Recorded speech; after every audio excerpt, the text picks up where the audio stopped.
Maybe this is streaming. I don't know if it is or not. I can't get my stream to work. This is my third attempt. The Steelers receive and will run the ball from the goal line on the opening kickoff. Big return. Damn, near the 40.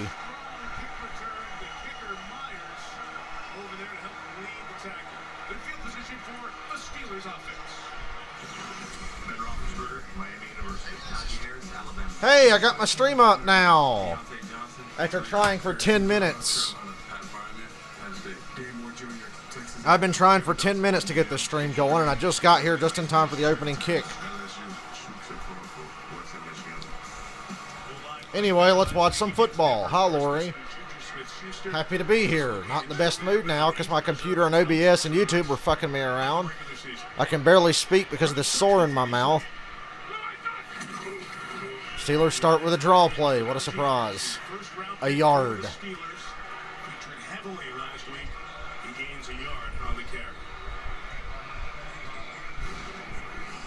And we're off and running. No Russell Wilson. We have Geno Smith at quarterback for Seattle. Juju Smith-Schuster's on IR for Pittsburgh.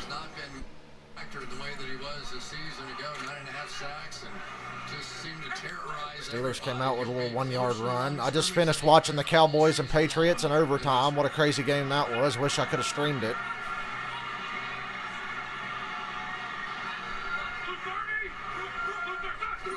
Second and 9. They go back to the same damn play, just to the other side. Gets a few more yards. Dude, that Patriots game was fucking nuts. And I'm so mad because the Cowboys are good, but Mike McCarthy's such a bad head coach, they don't deserve to win. They just get lucky.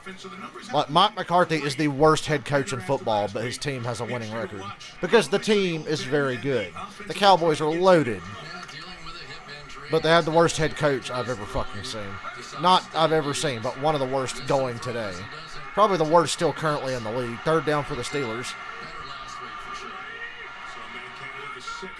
Offsides or a false start. Ben thinks it's offsides. He seems pretty confident. Oh, they say false start. Sorry, Steelers fans.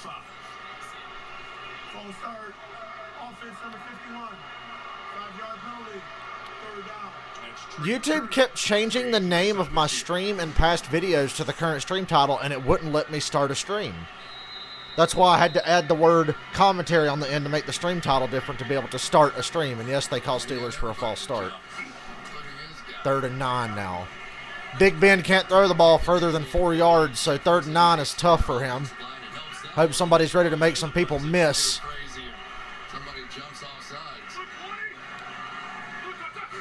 Seattle's defense has not exactly been locked down there. And look, Ben throws it short. Najee Harris can't make it. Oh, he fumbled, he recovered. Najee can't make the people miss. And the Steelers will punt because Big Ben won't throw the ball further than 4 yards. Now, right away, we are seeing the attacking style. Jamal Adams again at the line of scrimmage. And what did Pete Carroll call him? So they go draw, false start, check down on 3rd and 9. Welcome to Steelers football. What a punter this dude is.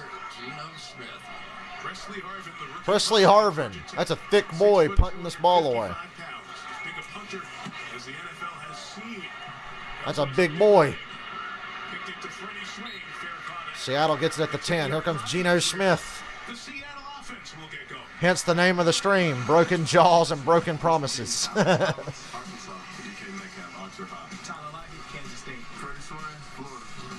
Remember the time Geno Smith got punched in the fucking mouth?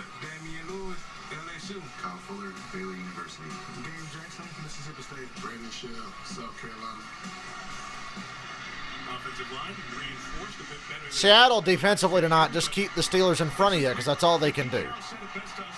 Offensively, they're going to face an uphill battle here. TJ Watt's playing. We know what the Steelers can do defensively. So this is going to be hard. I think this will be a low-scoring game. I think.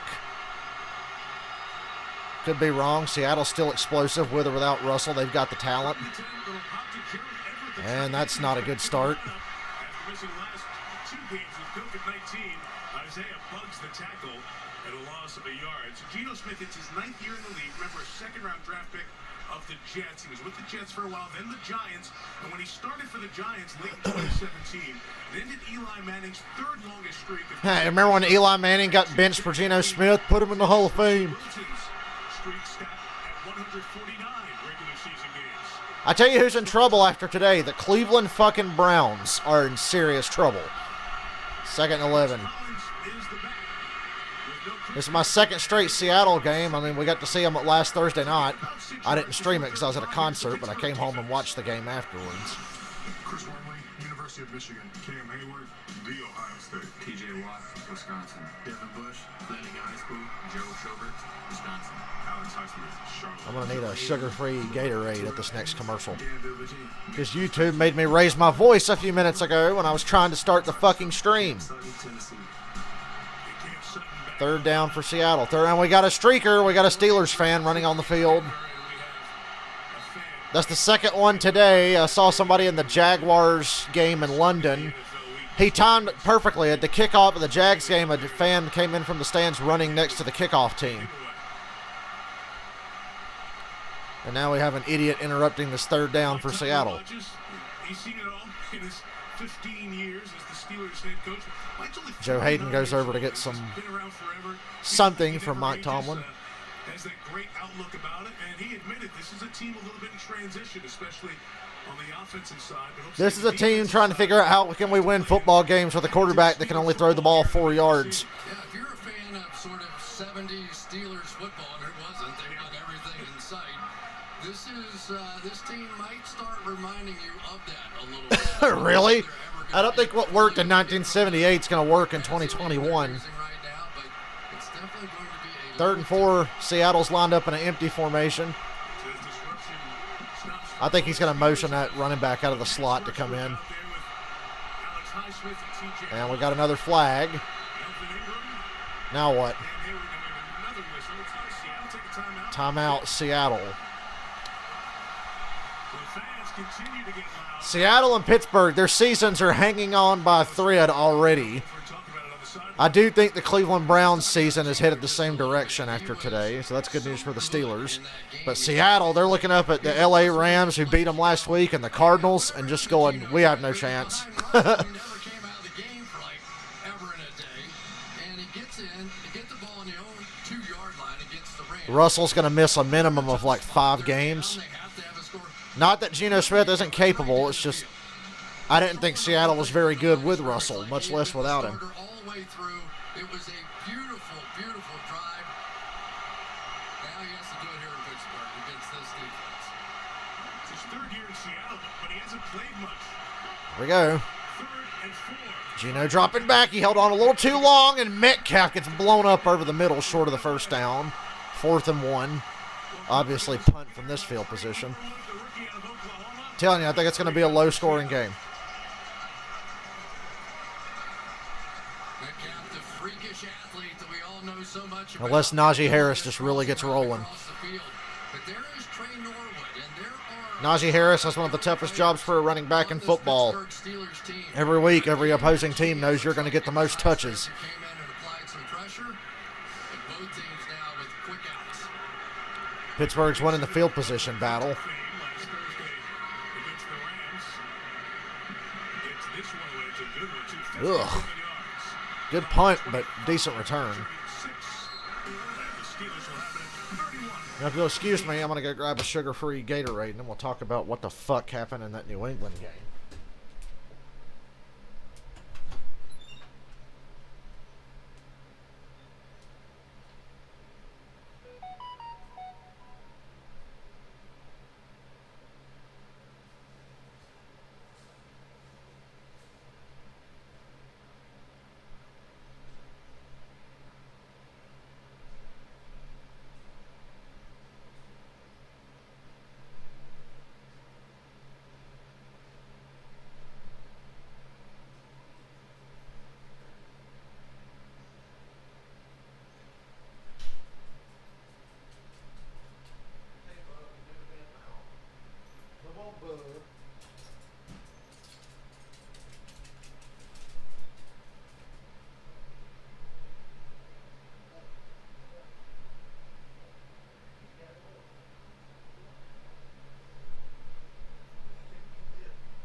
I can't believe I'm enjoying sugar-free Gatorades that are flavored by lemon lime. Like, lemon lime shit's usually gross.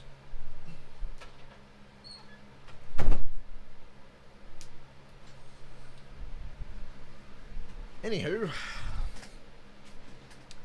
So that New England-Dallas game was a fucking roller coaster. Obviously, I was cheering for New England. Like, heavily cheering for New England.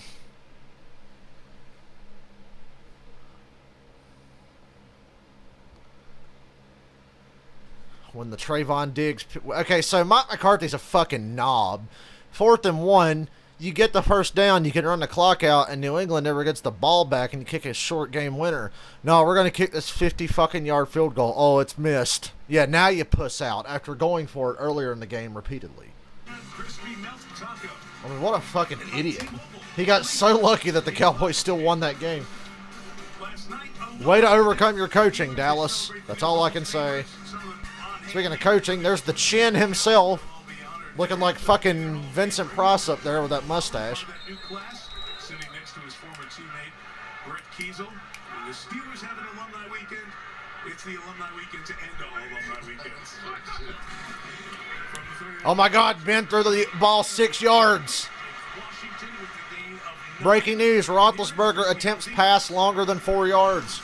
Kerry Hunter Jr., Texas Tech. Al Woods, LSU, Plymouth, Texas. Rasheem Green, USC. Benson Mayowa, Inglewood High School. Bobby Wagner, Ontario, California. Jordan Brooks. That is unheard of. Sidney Jones, University of Washington. Jamal Adams, I'm the best in the nation. Quandre Diggs. Jamal Adams, I'm a linebacker pretending to be a safety. That's what he should have said.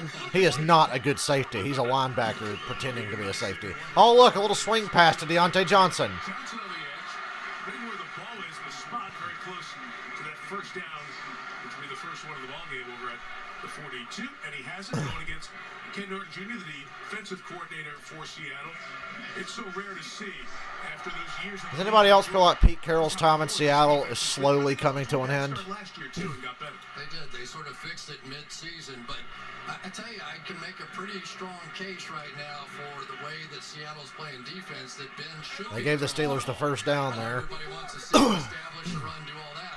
But you're going to play Jamal Adams around the line of scrimmage all night. You have to start opening it up. Big Ben with plenty of time. Oh, wow. Ben going for it all. Good defense. DJ Reed. Underthrown ball gave Reed a chance to make a play. Now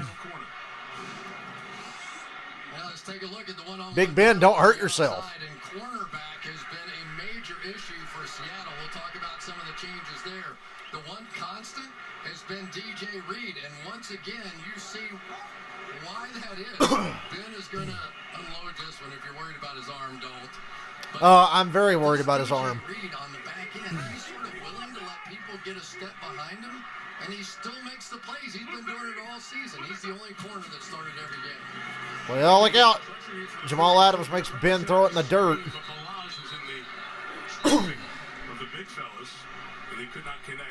Big Ben, notorious woman respecter, always throwing his balls where they don't belong. Why do we have a zoom in on Big Ben's ass? Okay. I don't know whether I should circle that or not. Please take the camera off of Ben's ass. I was like, ugh. Well, we asked Ben when we saw him on Friday, how you feeling? His first response, old. No shit. That's what we said, but, Well, Ben, you look old. And Ben's in trouble. Oh, eludes the pressure. That looked old school Ben. Throws it about 6 yards, and surprise, surprise. The Seattle defense rallies and makes a tackle. And it's 4th down again. Yeah, the guy that unsettled it was Taylor on the outside. This is a young man now with 4 sacks. Nobody else on this Seattle team has more than one, but once again, he is the disruptor. And my question was... The Trayvon Diggs pick 6 in the Dallas game. I was like, motherfucker. And then I didn't think on the very next play Diggs would get burned for a touchdown by Kendrick Bourne. And that just set off a crazy chain of events. Mac Jones made his worst throw of the night in overtime on that 3rd down. Just a return of 3 yards and perhaps an injury. Ooh. Benny Snell. His arm looked floppy there. 0-0. Pretend to be shocked.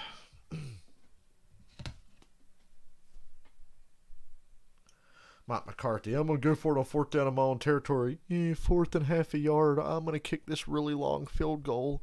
Oh, no, he missed it. That should have been the game right there. But because McCarthy didn't go for it on that 4th and inches, we had to deal with an overtime period where we all got our hopes up that the Patriots were going to win. Patriots have lost some fucking gut-wrenching football games. They really have. Should have beat Miami, should have beat Tampa Bay, should have beat Dallas today.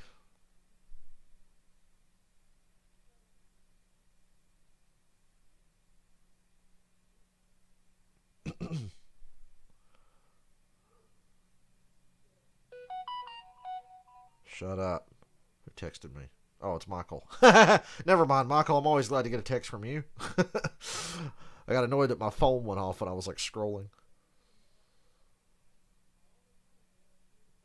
Now that's a fucking payday right there. Couple of $100 worth.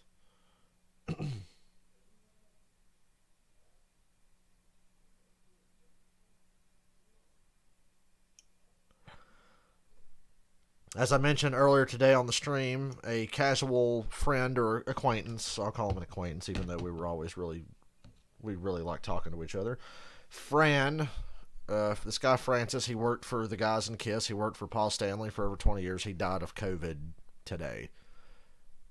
And I was just scrolling Facebook and saw that KISS canceled their show in Dayton tonight because Fran died. And I'm guessing they were all feeling pretty down about it.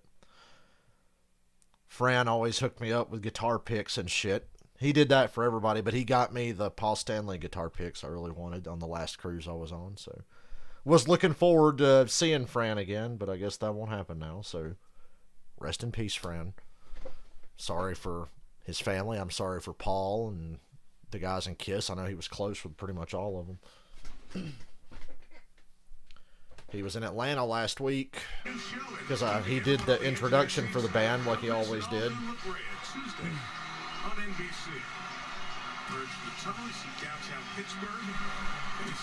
Fran always had something funny to say whenever you talked to him. He was a funny dude. Steelers have suffered a few injuries in the first 5 games of this season. Last time I saw him, I said, "What's up, Fran?" And we stopped and talked for a second, high-fived, chit-chatted, and went on our way. That was on the last night of Kiss Cruise 9. So that was the last time I spoke to Fran. Offense number 61, 5-yard penalty. First down. It's Kyle Fuller. We got a false start. How's it feel, Seattle? Taste of your own medicine.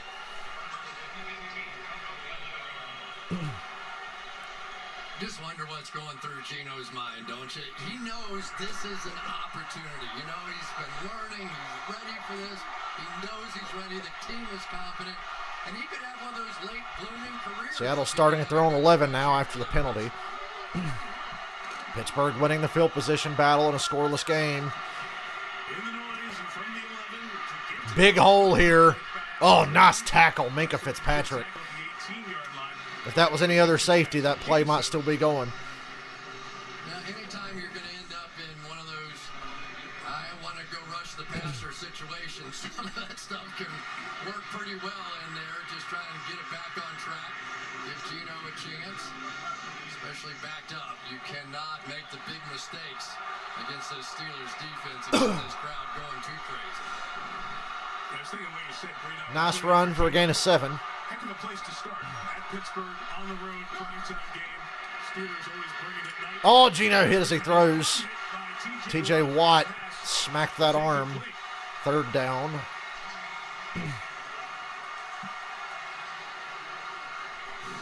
I knew I should have left the Steelers defense on my starting lineup. Passes that you can reach over and grab your arm. Watch this. It looked like he wasn't even close. Got it. We asked him, when did it hit you, that big contract he signed, biggest in the league for a defensive player? He said, as soon as that first check clearance. 4 years, $112 million deal signed. Right 3rd down. Season started.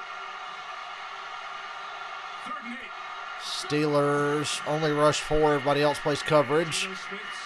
Geno checks it down. Couple of missed tackles and a first down. And he's still going up the sideline near midfield. The running back, Homer. Dope. All it took was 2 missed tackles. 27 yards. Watch what the Steelers do. They're going to walk people down. These are their safeties in here playing linebacker when they get in these situations. So you would think, great tacklers, right? Everything's going to be good. But that time Edmonds missed, and that was some play by Travis Homer, who has done that in the past. He has been a good utility guy for this team. Geno on a drop back again. Nobody's open. Hanging on to the ball too damn long.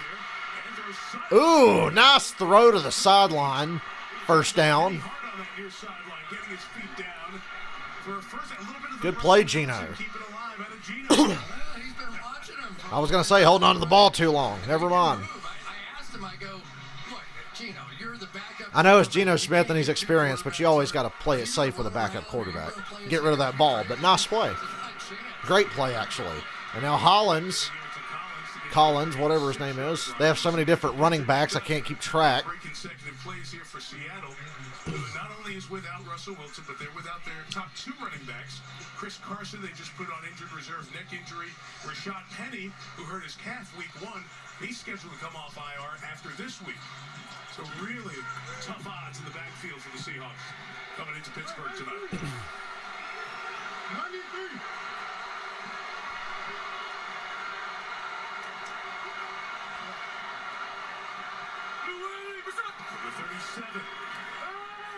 Ooh, that run didn't go anywhere. Waiting for him, Alex Highsmith. Loss of 2. They took him in the 3rd round out of Charlotte last year. Had a good season and continues to make an impact. Yeah, it's sort of interesting. Ordinarily, you have somebody on those inside zone plays that come and kick out the backside guy. They don't here, or he chose not to. Maybe when he looked at that big number 56 coming at him. And there was nobody there to make that play. It's just not the play you usually see the cutback on when they're not picking that backside guy off. DK Metcalf's going to be the guy here if they can protect Geno. If they can protect. They can't protect, but he throws it and damn near intercepted. Norwood covered whoever that was. To force the Seattle offense to the sideline. You know, they've got a couple of different guys that they play in the nickel situation, but they were really wondering what this Trey Norwood could end up doing. That if he was given the chance, that could he make plays like this coming across the field? Now in 2 straight series, he's been the guy. Cool night, a little bit of a breeze. It was windier earlier today. Field goal from here would be 56 yards. They're not going to try the 56-yarder, although I would consider it. They take the delay of game. Get 5 more yards. Delay game. Offense. 5-yard penalty. Main 4th down. Here's a mind fuck.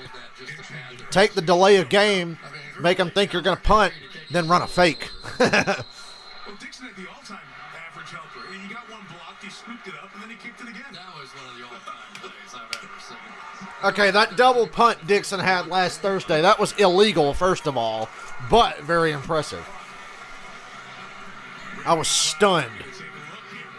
Oh. Uh-oh. That ends up being a touchback? You sure?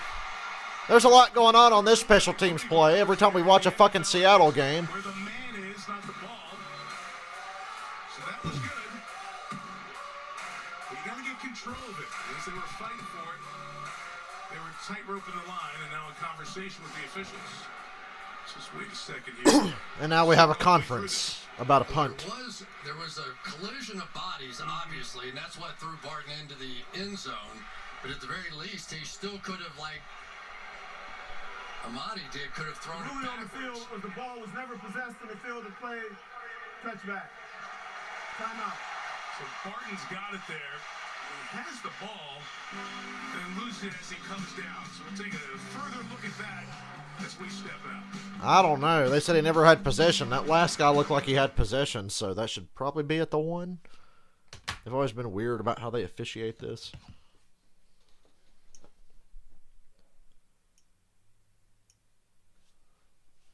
Oh yeah, we're streaming Monday night game tomorrow night as well because it's Titans-Bills.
Really glad that Texas race is over.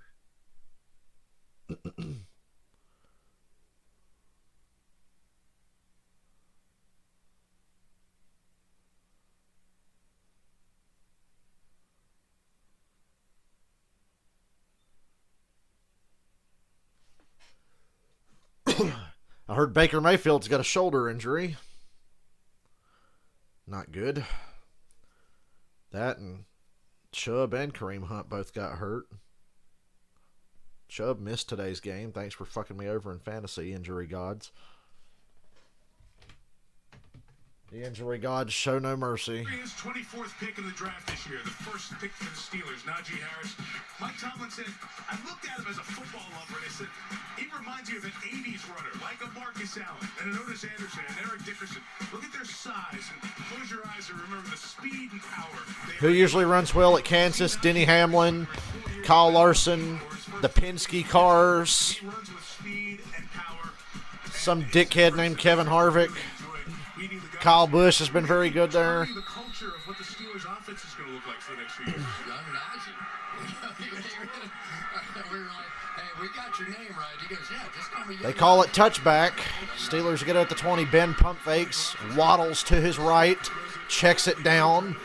The tight end plows through a couple of tackles to get 8 yards. Of about 8 or 9 yards. So Big Ben is just a fat Alex Smith now, and he's nowhere near as good as Alex Smith was. Pittsburgh, to get back to that running game, needed the guy to run the ball. How about the Raiders getting back on track today? He's a rare guy, though, Mike, because he really has the ability to not just run with speed and run with power and pass protect. He's one of the top young receivers in the game right now. So you put that whole package together, and that is a weapon. And a weapon that really been Second one, I bet they run it. with this young offense. And they, fake it. Claypool on a swing pass. Spins out of a tackle, gets 7 yards. We have a flag. Claypool is getting open. This game's going to be tough to watch. I hope it rains like fuck at Kansas. Put the race on Monday so I can watch football all day Sunday. Pass interference. Offensive pass interference on Pittsburgh. 10-yard penalty. Deontay Johnson. Ben's coming over for a conversation with the official who threw the flag on Deontay Johnson. Yeah, it's one of those RPOs, right? Ben style. He sees this defender way in here, so he's just going to throw the ball out wide because they have a 2-on-1 advantage. And I hope it rains all weekend at Kansas so I can watch the race on Monday without looking at football. I don't like multitasking. Back it comes. I've only got to do it 2 more times this year, though. Next week and then the championship race. Ball that makes it second and 11. Blue 20. Second and 11 now on Pittsburgh. They go run, and it's stuffed for no gain. Third down and 11. If I'm a Steelers fan, I can't bear to watch this shit. Even if it's early in the first quarter, it just looks like the same Steelers offense from every other game. I don't know the offensive line by heart, right? You think a year ago it was Alejandro Villanueva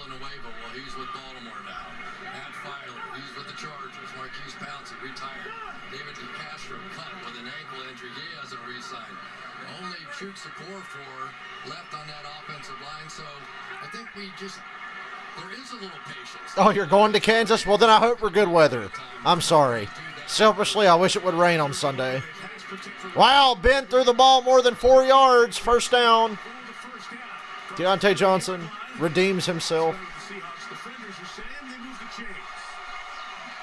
I'm going to get really excited every time Ben throws the ball beyond 5 yards. Get all the targets. Watch the multiple moves here. He's going to go out, in, up, back. That was like a triple move by Deontay Johnson. I'm setting you up for the next Nice throw and a great route. encounter that we have. And there goes Jamal Adams, and that's what he began to see at the end of Really good route. the double teams off of somebody in the secondary because he was such a force rushing the quarterback. Look 20. Look up. The 30-yard line. Harris trying to cut back. Jamal Adams tackles Najee Harris for a loss. That line of scrimmage. There in the run game. Loss of Where's my man Jeff? He's a Seahawks fan. I'm surprised he's not They here. have to throw it against these lines. Jeff, where are you? Here, and you got everybody. It looks that way on the other side too. I mean, it was all the way across the face, and I know you're trying to establish something, but I would definitely give Ben the right.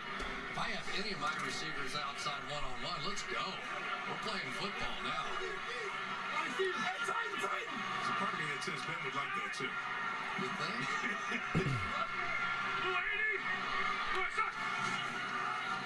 think? Ben under pressure. Throws it a whole 4 yards. That was like the slowest 4-yard throw ever. 3rd down. If you get the ball out there to a guy like Deontay, Stop scrutinizing Big Ben. He respects women. You make one person miss when they're all crowded around the line of scrimmage like that, and there's your big play. You don't have to throw it 40 yards. You can throw something quick and get 40 yards. Matt Canada was the quarterback coach last year. Before that, spent his entire career in college, including 2016 season with the 3rd and 6. This is just out of Big Ben's reach. Spread, one-on-ones. Empty backfield. Oop. He almost got Seattle to jump. Almost. And they blitz, and Ben throws it down the sideline to no one. Incomplete. The Steelers will punt. Get used to hearing that. Rookie. Out of Oklahoma, 4th-round pick. That was strong. Now, Pete Carroll's going to be excited about that. These two head coaches, they love defensive backs more than anything. Watch Trey Brown's going to cut them off at the pass. They thought they had a deep one. He just, sit right there on my back. No chance. Heck of a play. Third punch for Harvin. Gets his leg into a rocket. This is the way you can kick it. Damn, what a punt. Gonna be saying that a lot tonight with both of these teams. He hit the 22-yard line on the return. Derek Watt, the middle of the Big boy punter. with the tackle.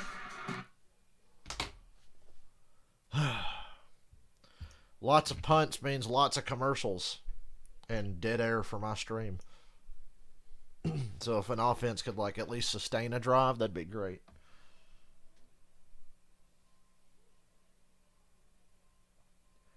You guys do know when the Cowboys' luck runs out in January, it's going to be hilarious.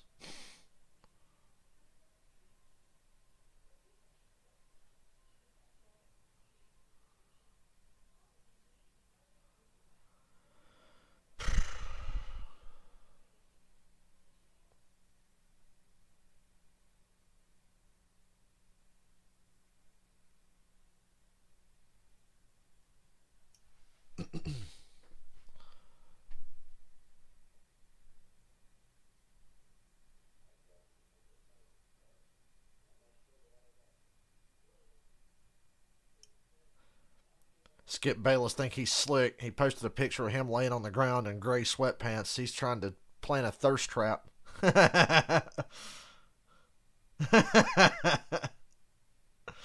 And sure enough, the first comment I see is people saying, Skip, why are you doing this in them gray sweatpants?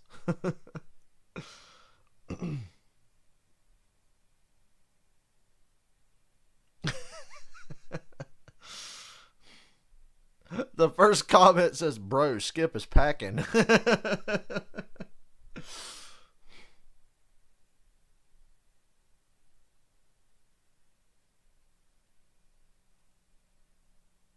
I can't tell. Sweatpants are misleading.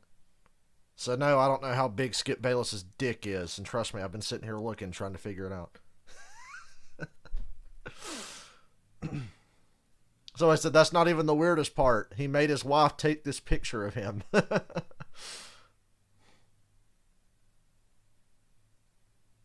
Honey, could you take this picture real quick?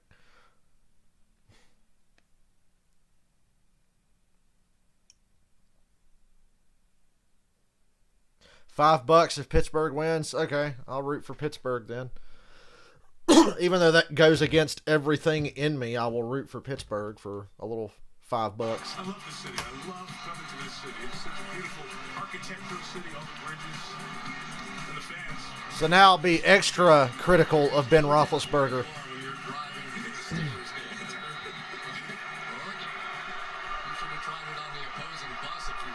0-0, 35 seconds to go in the quarter. This could be the last play of the quarter if Seattle wants it to be.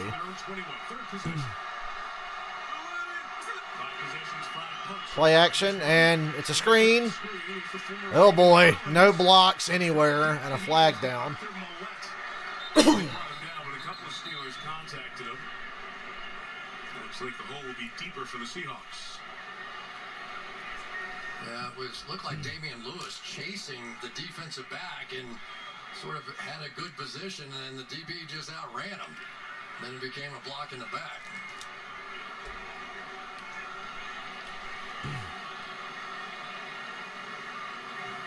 There's no foul on the play. He's over the play. No foul, just a loss of a couple of yards. And the clock will wind with 28 seconds to go in the first quarter. Back, pushing him, so look that way.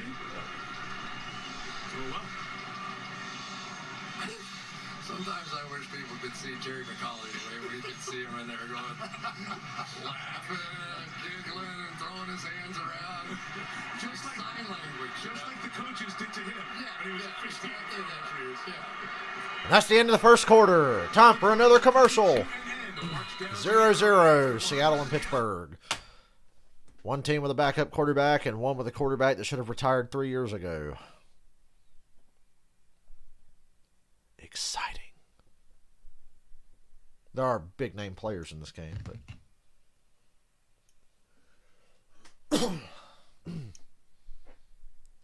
you know, I'm actually on the NASCAR subject from earlier today. I'm going to try really hard to be optimistic and just hope that the next gen car races like IROC cars. Because those cars were lower horsepower and they could slingshot and draft and pass each other. The Michigan IROC races are fucking incredible to watch if you go back and watch them. I hope the next gen car races like IROC cars.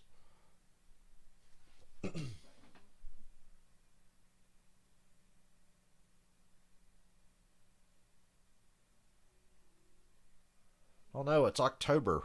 We're in the middle of October. It's getting dangerously close to No Nut November. Well, if Kyle Larson wins the championship at Phoenix, I'm going to lose out on No Nut November. Might lose out on that on the cruise. But that's another story. People are like, we don't want to know.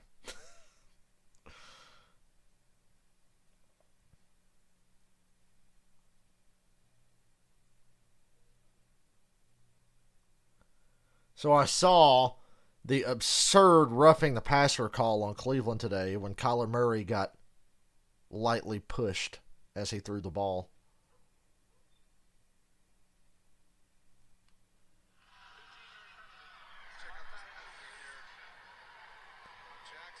So Malik Jackson comes in. Hell, he doesn't do anything to Kyler Murray. And they throw a flag for roughing. Okay. That's kind of abuse of power there. As if the Browns weren't already in enough trouble in that game. They didn't need an unnecessary 15-yard penalty. Surgery to repair his right middle finger in 2 places. 3 screws were used to repair broken bones in the knuckle that was broken and dislocated. And he had a pin inserted where the tendon that straightens the fingertip. Russell's finger looked disgusting last week. Ugh. He was expected to bend his knuckle to 10 degrees this week. He's already at 75 degrees. And when I asked him if he's motivated to beat the recovery timetable, Tom Brady whacked his thumb last week. Why couldn't we get him out for a month and a half? Well, my kid in the Bucks would still win anyway, because it doesn't matter who plays quarterback for a team like that. They'll win anyway. They're like the late 90s Broncos.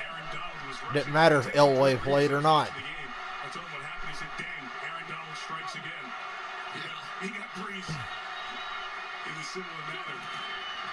Second and 13. Short throw to Metcalf. Makes a man miss. Gain of 12. 3rd and 1 now. Convert this 3rd down. Sometimes you just get it to great athletes and let them go. DK Metcalf, whether Yeah, that's Big Ben's philosophy. Get it to a great athlete and let them do all the work. It just freaks me out, some of the things that guy can do. He's just a phenomenal specimen, and how he made it to the end of the 2nd round, I still have no idea. Ninth receiver taken in his draft. Back in 2019. 3rd and 1. 3rd and 1. Steelers bring 5. Actually, they bring 6, and it's picked. No, dropped by T.J. Watt. God, Gino threw it right to T.J. Watt, and he dropped it. Had it right in his big-ass hands. Different role in this game for T.J. Watt. You see him standing up now. You see him walking around, giving him some opportunities to go make a play. Here he is. All right, let's go. And we already talked about those Watts have long arms, man. They have a way of just... Oh, man, I thought he had it. Trying to throw that ball, and they get their hands on it. Surprised they didn't catch it. Punt from Seattle. And it's not a good one. Goes out of bounds near the 45. Usually very reliable, but a bad kick will be good field position for Pittsburgh. So Michelle told you about Russell Wilson. I want you to see what happened pregame here. I've never seen this before. Russell Wilson came out.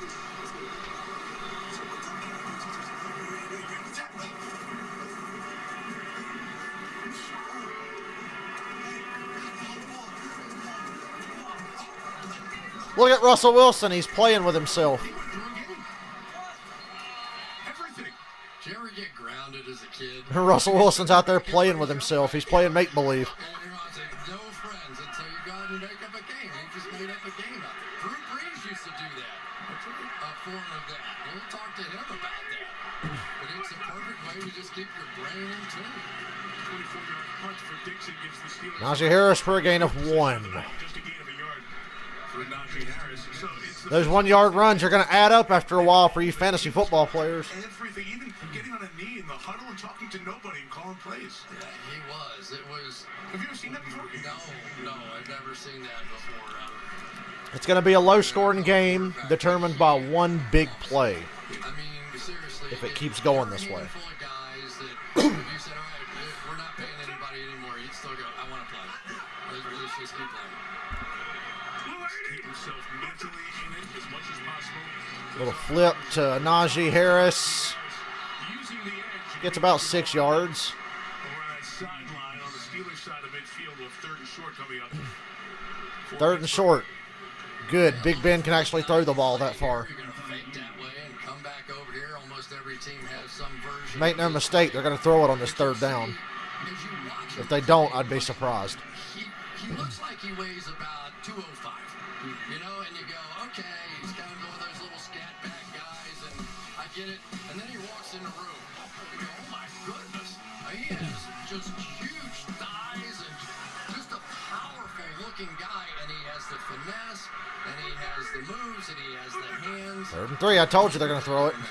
Ben pumps and throws, and it's caught. First down with Eric Ebron, who didn't drop it, surprisingly, gain of 4. experienced tight end has it at the Seahawks 43-yard line. You could give an ordinary human being an NFL football and let him try and pump fake it 3 times and hold on to the ball. There's no way. Jump in it. Big Ben has big hands. Harris slips as he tries Made perfect for going around a woman's throat in a bathroom stall. I mean, we have seen this over the years so many times. Sometimes I don't think he makes up his mind until he's about halfway through that motion, whether he's going to. They don't call him Big Ben for It nothing. is a nightmare for defenders. I mean, when you talk about when he was really in his prime, that pump fake and his size alone, people would talk about, we quit even trying to tackle him. Chris Collinsworth spent the whole game saying, don't worry about Ben, he's playing great. Now he just said when he was in his prime. You slipped there, Chris. Running back is Caleb Balazs. Blue 20. Blue 20. Reverse to Deontay Johnson. Big run. Still going. Down to the 20, down to the 15, and out of bounds. The 17-yard line. With no Juju Smith-Schuster to make those plays. Johnson gets active. There you go. 25-yard run. The key really is watch the tight end loop out around. And once Rasheem Green went inside of him, that added the blocker on the corner to be able to make that work. I think that was Brian Ruth coming out there to make that block. And then it was all Deontay. Deontay, he's got a little mojo going this year. He's a lot more confident catching that football this year than what he was a season ago. He's worked on it, too.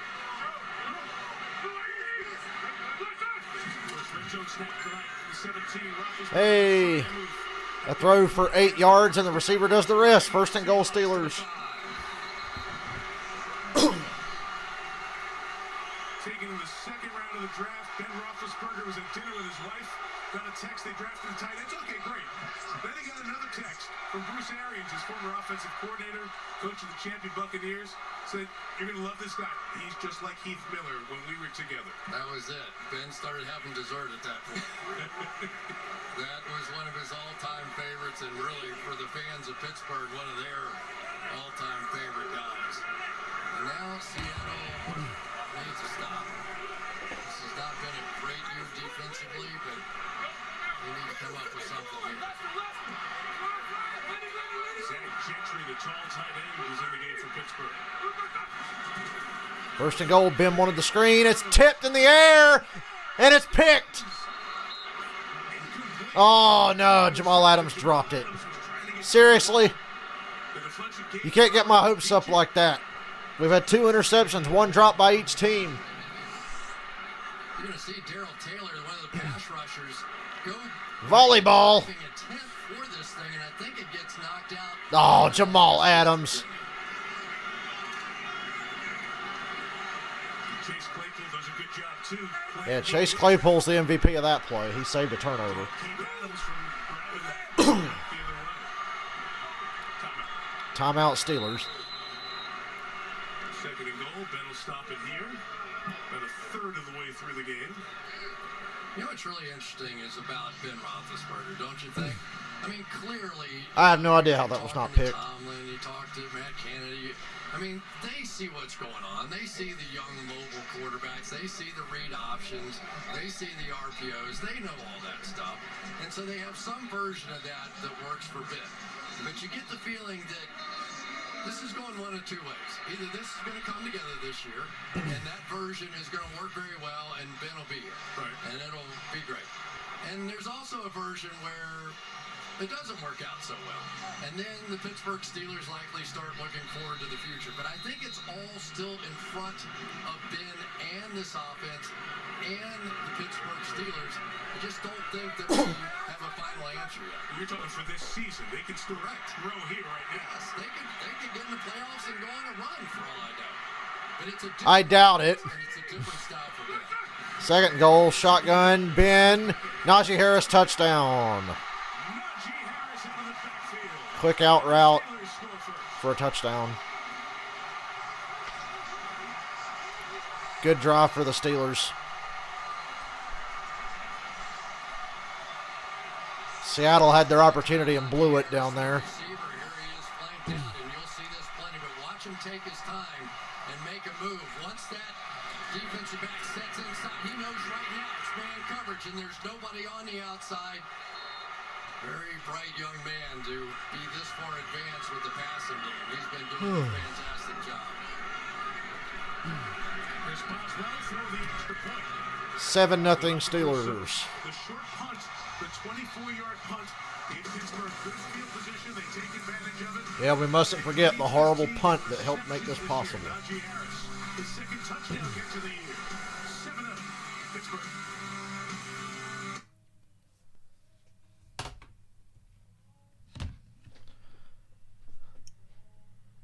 tired. I woke up at 9:30 to watch a Jaguars game today. And if I'd streamed it, I'd have been even more tired. I've hit my quota of Jaguars streams for a year. I streamed their Thursday game against Cincinnati a couple weeks ago.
Panthers fans and Vikings fans brawl. I saw one of these in person a couple years ago at a Panthers-Vikings game.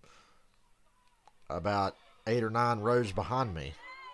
It's the one NFL game I've ever been to. I got dragged to a Panthers-Vikings game.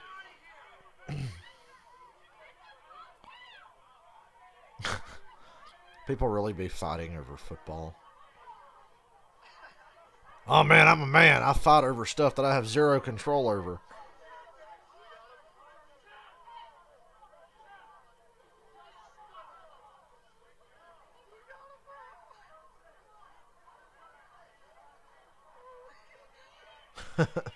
This is better than the game.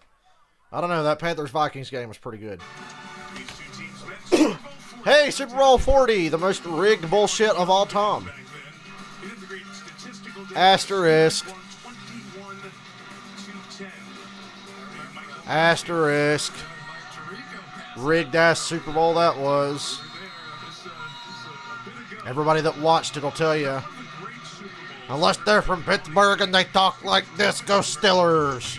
Unless they say shit like that.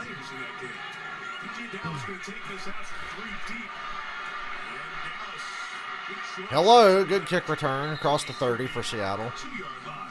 Down by 7 now. Years ago, look at the Hall of Famers that were in that game. Steve Hutchinson and Walter Jones on that Seahawks offensive line. Cower, the bus, that's where the bus stopped in his home. Jerome Bettis, the most overrated running back of all time.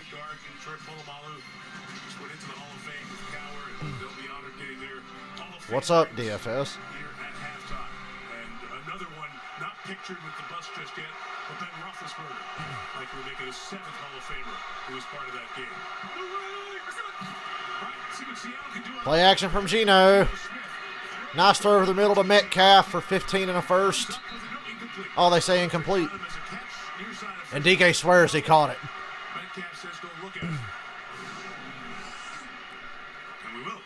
And yes, sir, that's a catch. That's a catch.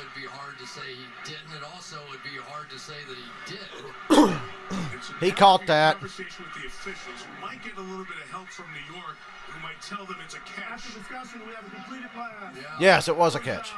Gain of 15. They've been doing this a lot. They'll say after and the Steelers fans don't like it. Field, but also the help from replay, and it saves the challenge, it saves time, it gets it right, and keeps the game going. I just wish they'd give McCauley a vote in there. He'd leave us alone at that point. That'd be good. Gain of 14 with Metcalf. I saw what that dumbass kid was doing on Sean Taylor's jersey thing, or his jersey number.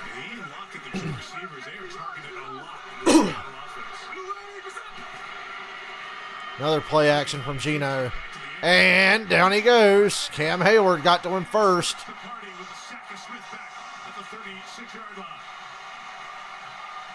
Interesting for a team to run so much play action when they haven't established the run yet. With one arm than most players in this league watch him work his left arm here against Damian Lewis. Once he gets that rip back underneath, he can simply hold him off at the same time. He's bending around the corner to end up with the sack. One of the great players, and no question Hall of Famer in my mind. Add him to that list. 32 years old, All-Pro a couple of times, last 4 Pro Bowls. Good play. Blitz from Steelers. Incomplete. 3rd and 18. Third down. Yeah, Russell Wilson and the guys know that this is an offense that is really built around 2 people, and that's DK Metcalf, and of course that's Tyler Lockett. They have such a high percentage of the targets. You really need a Freddie Swain or a Penny Hart to come out and become that next weapon. This twirl, fans get loud. 3rd and 18. Screen. Not going anywhere. 4th down. Seattle punts again. Came out throwing on that drive. We got the one first down with Metcalf, but the Steeler defense shuts it down. Seattle kicking away again. Well, you can't have the big negative plays against this defense, because then you get into those crazy nickel and dime kind of defenses. You get Keith Butler. That's his wheelhouse right there, former Seattle Seahawks leading tackler guy, their defensive coordinator in Pittsburgh. See Dixon could atone for that 43-yard punt. Just above average there. Good punt coverage by Seattle. That's the one good thing they got going for them tonight. Pittsburgh will start at their own 16. Just about halfway through the second quarter. And I'll be right back.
I just want Seattle to make this interesting.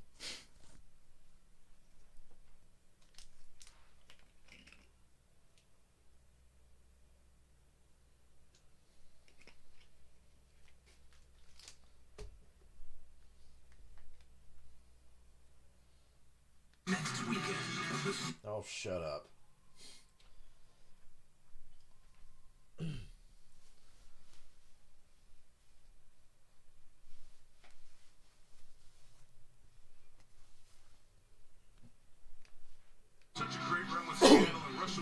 Hey, the Legion of Boom. You can say what you want about the Falcons, but we beat them in the playoffs twice. They lowered the boom on people, but now the M has been lowered. It has been rough stuff, rough sledding for the 12s, and watching the Seattle defense. The fans out there received 450-plus yards in the last 4 games, tying the longest streak in NFL history.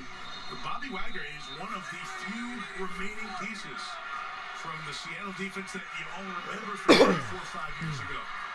They obviously brought in Jamal Adams, but just going to look at the Seattle defense, go, oh, he's there, he's there. Screen to Deontay Johnson. Good blocks. And through that defense with Wagner, Gain of 7. as per usual, making a big tackle. And a gain of about 6. Yeah, just such a smart player. He really is. 7 straight years now, both Pro Bowl and All-Pro. And I think that he really made his name for himself. He went for a long time without missing tackles at all. It was an amazing streak that he was on. But mostly he was like one of those new age cover linebackers, you know, that could get it done in all aspects of the game. The gain of 6, Roethlisberger. Nice throw by Ben He's been very busy. He's got a first down. for 5 yards and a first. 27-yard line. Sidney Jones never made the tackle. You know, one of the problems that you have with everybody knowing that Jamal Adams is going to be bringing pressure off the edge is it fits perfectly into what Ben likes to do now at this point in his career, which is to go to that quick RPO throw and get the ball out of his hands. And so from the defensive standpoint, you go, does it do us any good to bring Jamal Adams down there and try to blitz if Ben's going to throw it out that quickly? 20. 27, it's play action.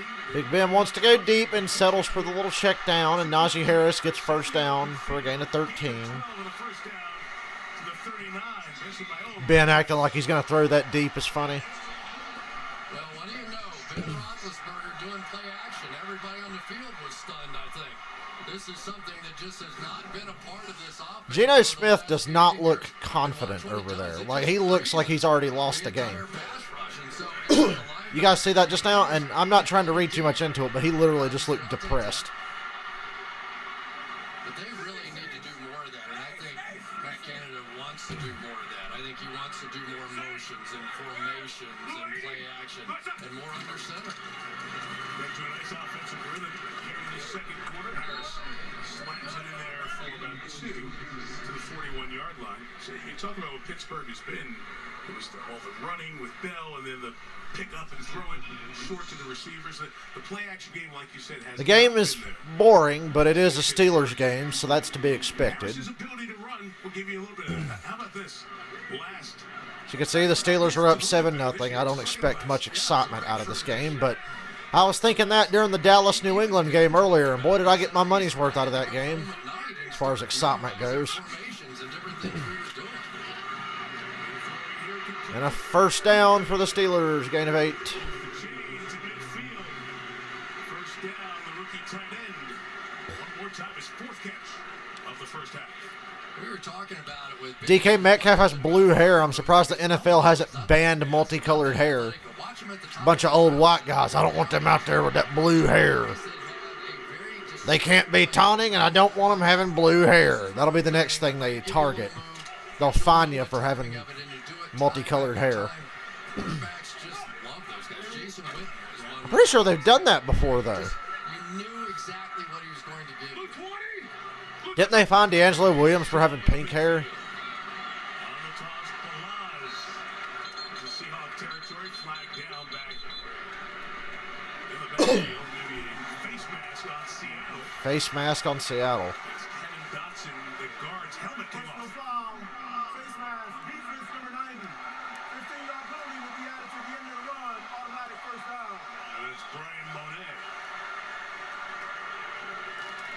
I know this Pittsburgh Steelers team has been a little different so far this year, but for somebody who's played here every year of my career, you start to get that uh-oh feeling. When they start getting this under center, running game, play action kind of thing, Garland, there's Monet there with a grab and a Ripped a roll. man's helmet off. Got the whole thing. Blue 20. Stretched out at their own 16. Quickly They fake a reverse. Ben checks it down, and one more time to Allen. Najee spins out of 3 tackles and gets about 6 yards 5 and gets hit out of bounds. No flag. the sideline of the crowd as well. Marquise Blair had him, didn't stop him. One of the things we learned about Najee this week was that he decides while chopping those feet whether or not he's going to make the move or jump over or stiff arm or whatever he's going to do, because that is what he's doing. He's analyzing what Yeah, those Gino tackles just, are doing. his body language, I didn't like it. So he has an I feel bad for him. There's a lot of pressure on him. Good job, a little Seattle gets the Steelers to a 3rd and 3. Sorry about the cough. I think it's my allergies. That he had a couple of weeks ago, right? He's got a little bit of all of it. And through his college days, we saw him hurdling people with relative ease in his size. So you really don't know what's coming and how you can shut him down. Yeah, we're doing the full Good Morning Football promo here. That's good. Nobody watches Good Morning Football. 3rd and 3. So 3rd down here. Important down for the Seahawks. Oh, they jumped into the neutral zone. Ben takes a shot to the end zone. Almost caught for a touchdown, but either way, I think it's a 1st down. I think a Seattle defender had his nose in the neutral zone. A free shot, you know where it's going, to the end zone. DJ Reed was So that 1st down, Pittsburgh. 5-yard penalty result in the 1st down. Alton Robinson jumps into neutral. Hey, I might get an early bedtime tonight. And this is a problem because once you jump, you have to go. You cannot give these NFL quarterbacks free plays. So you just go unobstructed to the quarterback and pray that that referee blows the whistle, because you start giving up too many of those free shots, that's a problem. First down by penalty. This drive Steelers in the red zone. going on to the drive coming up. Set. Just get the play off. It's a draw. Inside run. Gain of 5. Gets to the 15-yard line. And pick up a 4. You know, there's been a lot of conversation now. There's Pete Carroll trying to piece this defense back together. And I thought Pete think Carroll's the key specialty was for supposed to be Mike, it defense. Sort of starts on the back end. That, you know, you can't take a lot of chances if you're Pete Carroll, blitzing and rushing, unless you're really confident about the cornerback position. And I think they're really not confident about the cornerback position, and they are experimenting still out there. Steelers have to run one play before the 2-minute warning. Players how to play quarterback for us to find out. It's a toss to Najee Harris, who gets popped. Short gain, 3rd and 3 again at the 2-minute warning. Adams coming over with some That was Jamal Adams. to shut down Harris as we get to the 2-minute warning. Yep, time of possession starting to slip away from them. The Steelers are slipping in a lot of runs and things from under center, and it's wearing down Seattle. That should have been a penalty on top of that, because Jamal Adams led with the hit, popped Najee Harris in the head.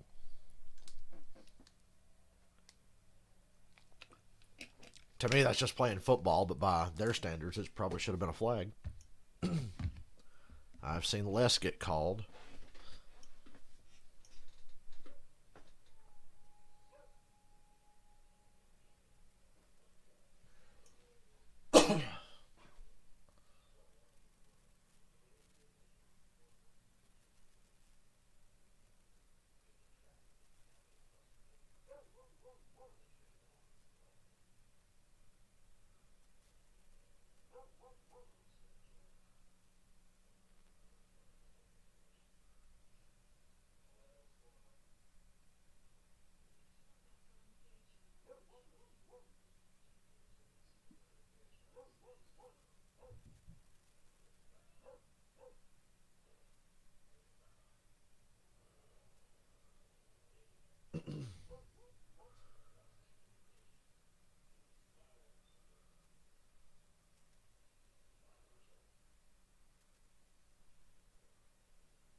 Excuse me.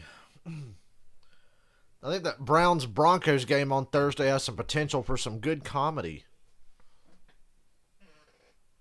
We just might have to stream it.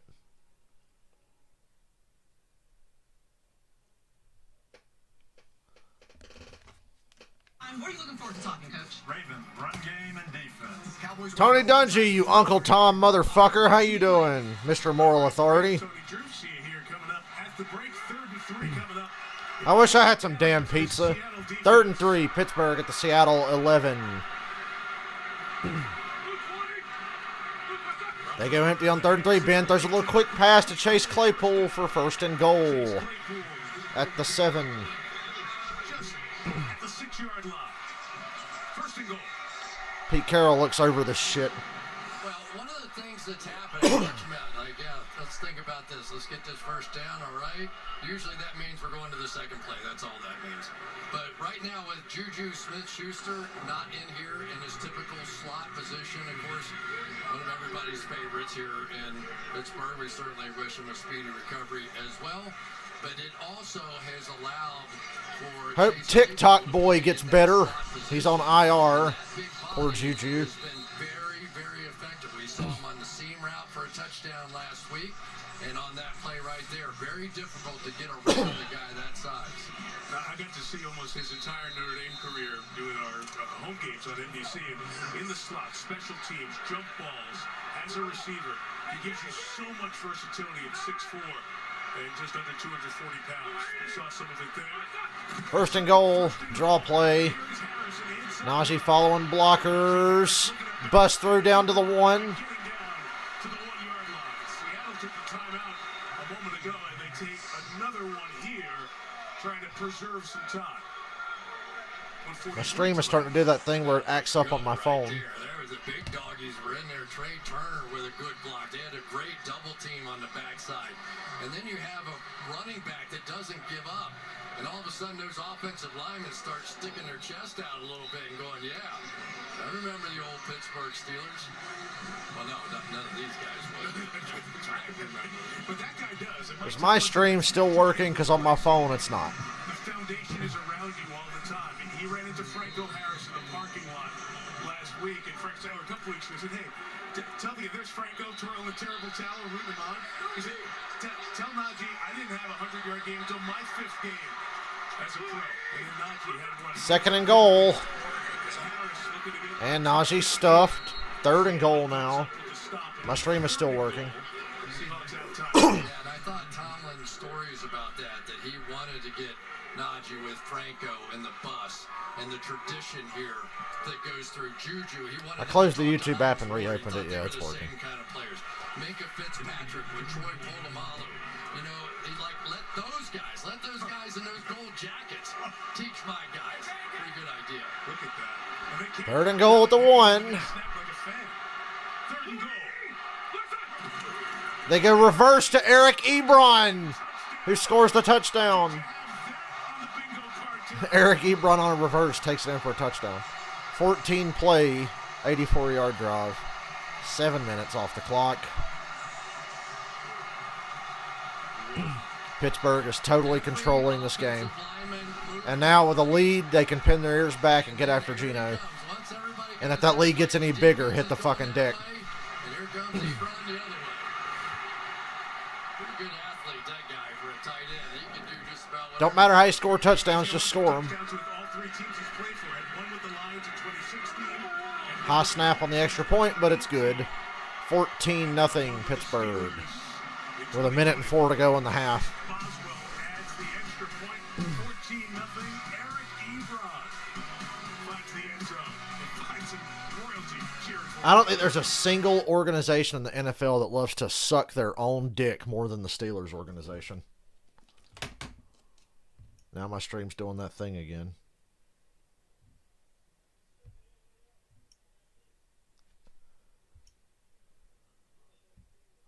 Quick, my stream's doing the thing again.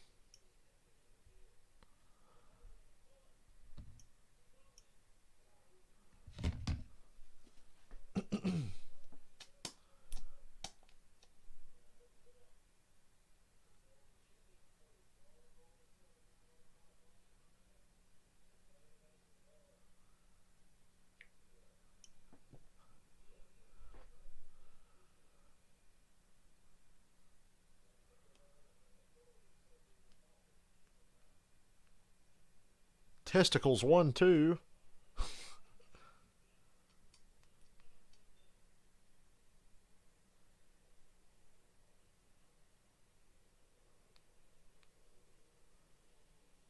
Testicles, 1, 2.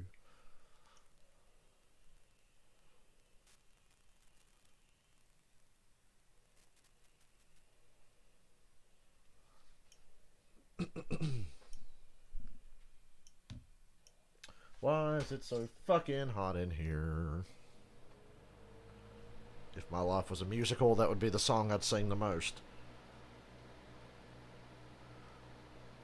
Oh, I had the worst fantasy football game of my career. I think I'm going to go back into retirement at the end of this season.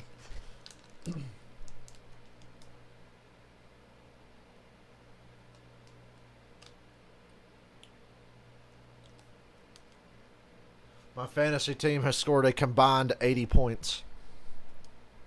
Only thing I have left is Dawson Knox tomorrow night.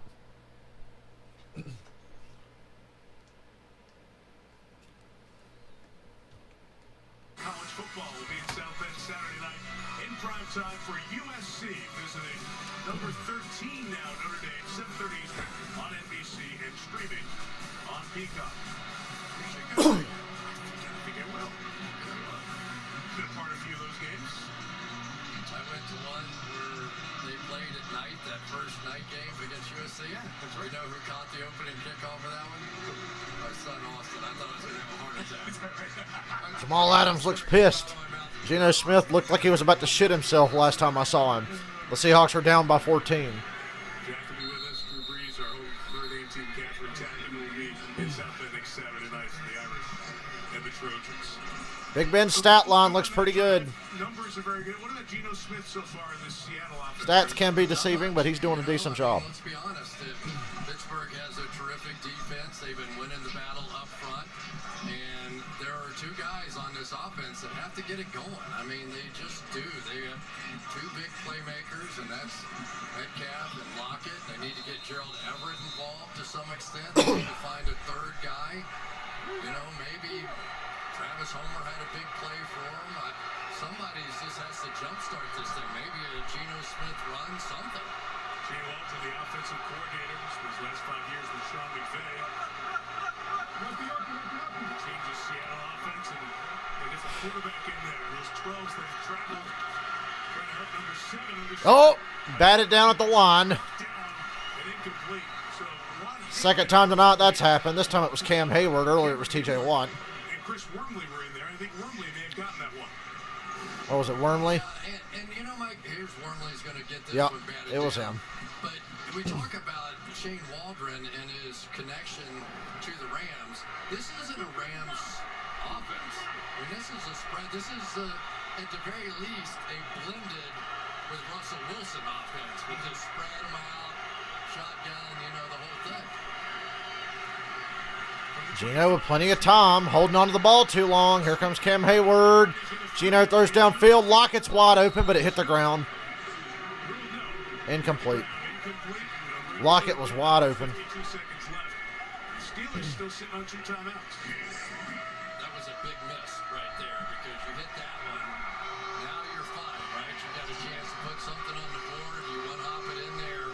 Now the Steelers with 2 timeouts. Pittsburgh has a Have Seattle on a 3rd and 10 with 52 seconds to go. So this better be a first down or they're going to get one more shot.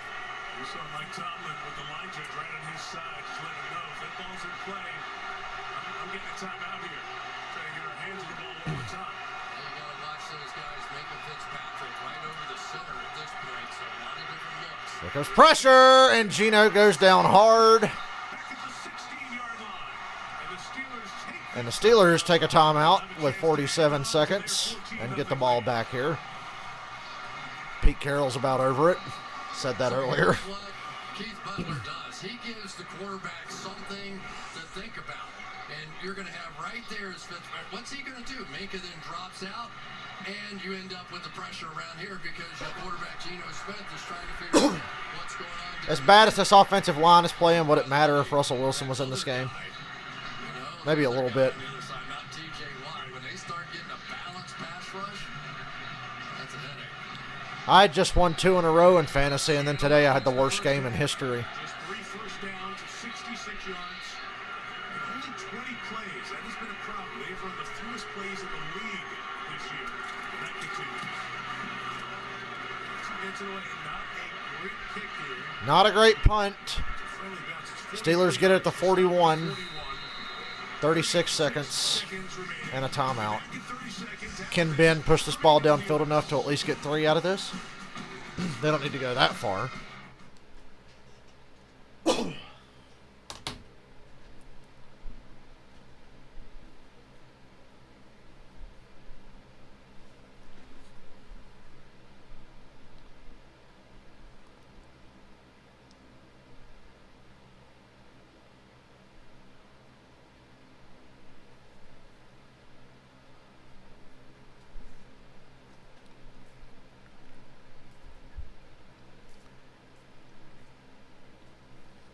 And we're back. Sitting in the break before that drive started, Chris. He's got to be careful here because they can get. How about the Jags with 5 seconds left, throwing it short and getting a timeout with 1 second left to kick a 50-plus yard field goal? I can't get over that. I was convinced it was Hail Mary time.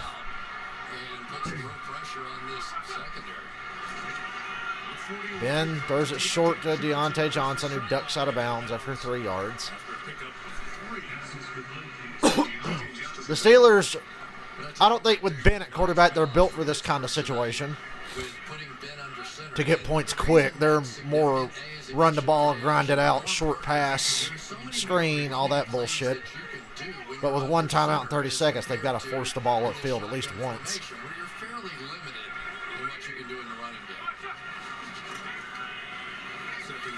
And Ben throws it short again, and it's dropped. 3rd and 8. The situation does not suit Pittsburgh at all. I'll say this about Ben in this game. I watched all his throws from this season because I have no life. But you could see that hit was out. There's something wrong. How do people hate Chris Collinsworth? He's funny. Not necessarily for all the right reasons, but he's funny. He makes me laugh, like Joe Buck. Joe Buck is unironically the funniest motherfucker ever. He is 39, as he said. It's not what it once was, but you see some glimmers here. 3rd and 8. Ben throws it short on 3rd and 8, and Johnson runs out of bounds after a gain of 1. 4th down. Left in 4th down, and the Steelers will punt it away. There's really no reason to go out of bounds there. Yeah, that was stupid. Should have stayed in bounds. Could have ended the half. Do anything about it. Yeah, I mean this half should have ended right there, and you don't think anything crazy is going to happen here, but it certainly gives Seattle an opportunity to rush the punter or return. You just don't know. Rookie Presley Harvin unload on one here. And it'll go all the way. It'll be a 60-yard kick. Seattle should take a knee and go to the half here. 11 seconds to go. Halloween Kills. It's a good movie. Go see it if you like Halloween. I saw some people bitching up a storm about it, but I was like, nah, dude, I thought Halloween Kills is actually pretty damn good. I muted that because they were playing a licensed song. There we go. They would like that. Okay, he's a little hot. It's a little Kiesel beard. They bring it in Pittsburgh. There's no doubt about it. Halftime, 14-0 Pittsburgh. 3 first downs, 21 plays, and only 65 yards for the Seahawks. They got to find some solution here. This game sucks. The second half, trailing Pittsburgh 14-0. So at halftime coming up, Maria, Tony, and Drew. You're up. All right, thanks, Mike. You know, Drew, we were the two that picked the Seahawks. Their offense isn't helping us out. Can they please be more aggressive? Let's start throwing the ball down the field. To DK, lock it, let's go. No, and that's allowed Pittsburgh to really play complementary football on offense. Don't take any chances. Just sit on the ball and move forward. All right, we have a complimentary halftime coming up just for you. All right, highlights from today, including Green Bay's win in Chicago and what Aaron Rodgers had to say to all of his Bears fans. That's next on the Toyota Halftime. Want more stats? Hey Siri, who leads the league in receiving touchdowns? Shut up.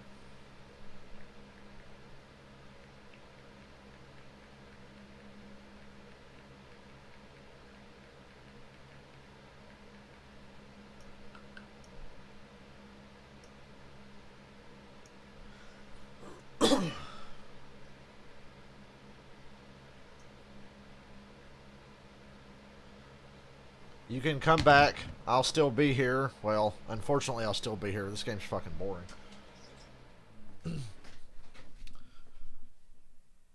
Hopefully the Steelers get up big so I don't have to be here.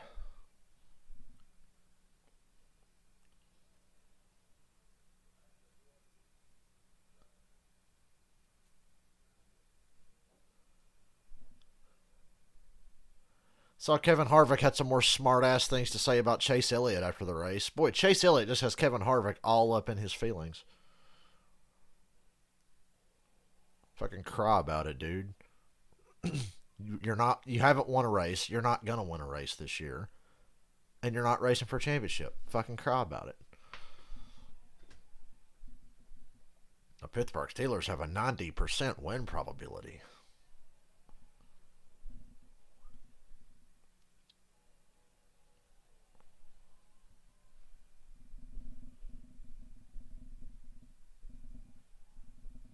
I want to know why and how the Chargers got beat so bad today. Because I don't even think Baltimore's that good. I just think it's mostly Lamar Jackson carrying them. But they beat the dog shit out of San Diego. LA, whatever you want to fucking call them. Whatever city wants to claim that team.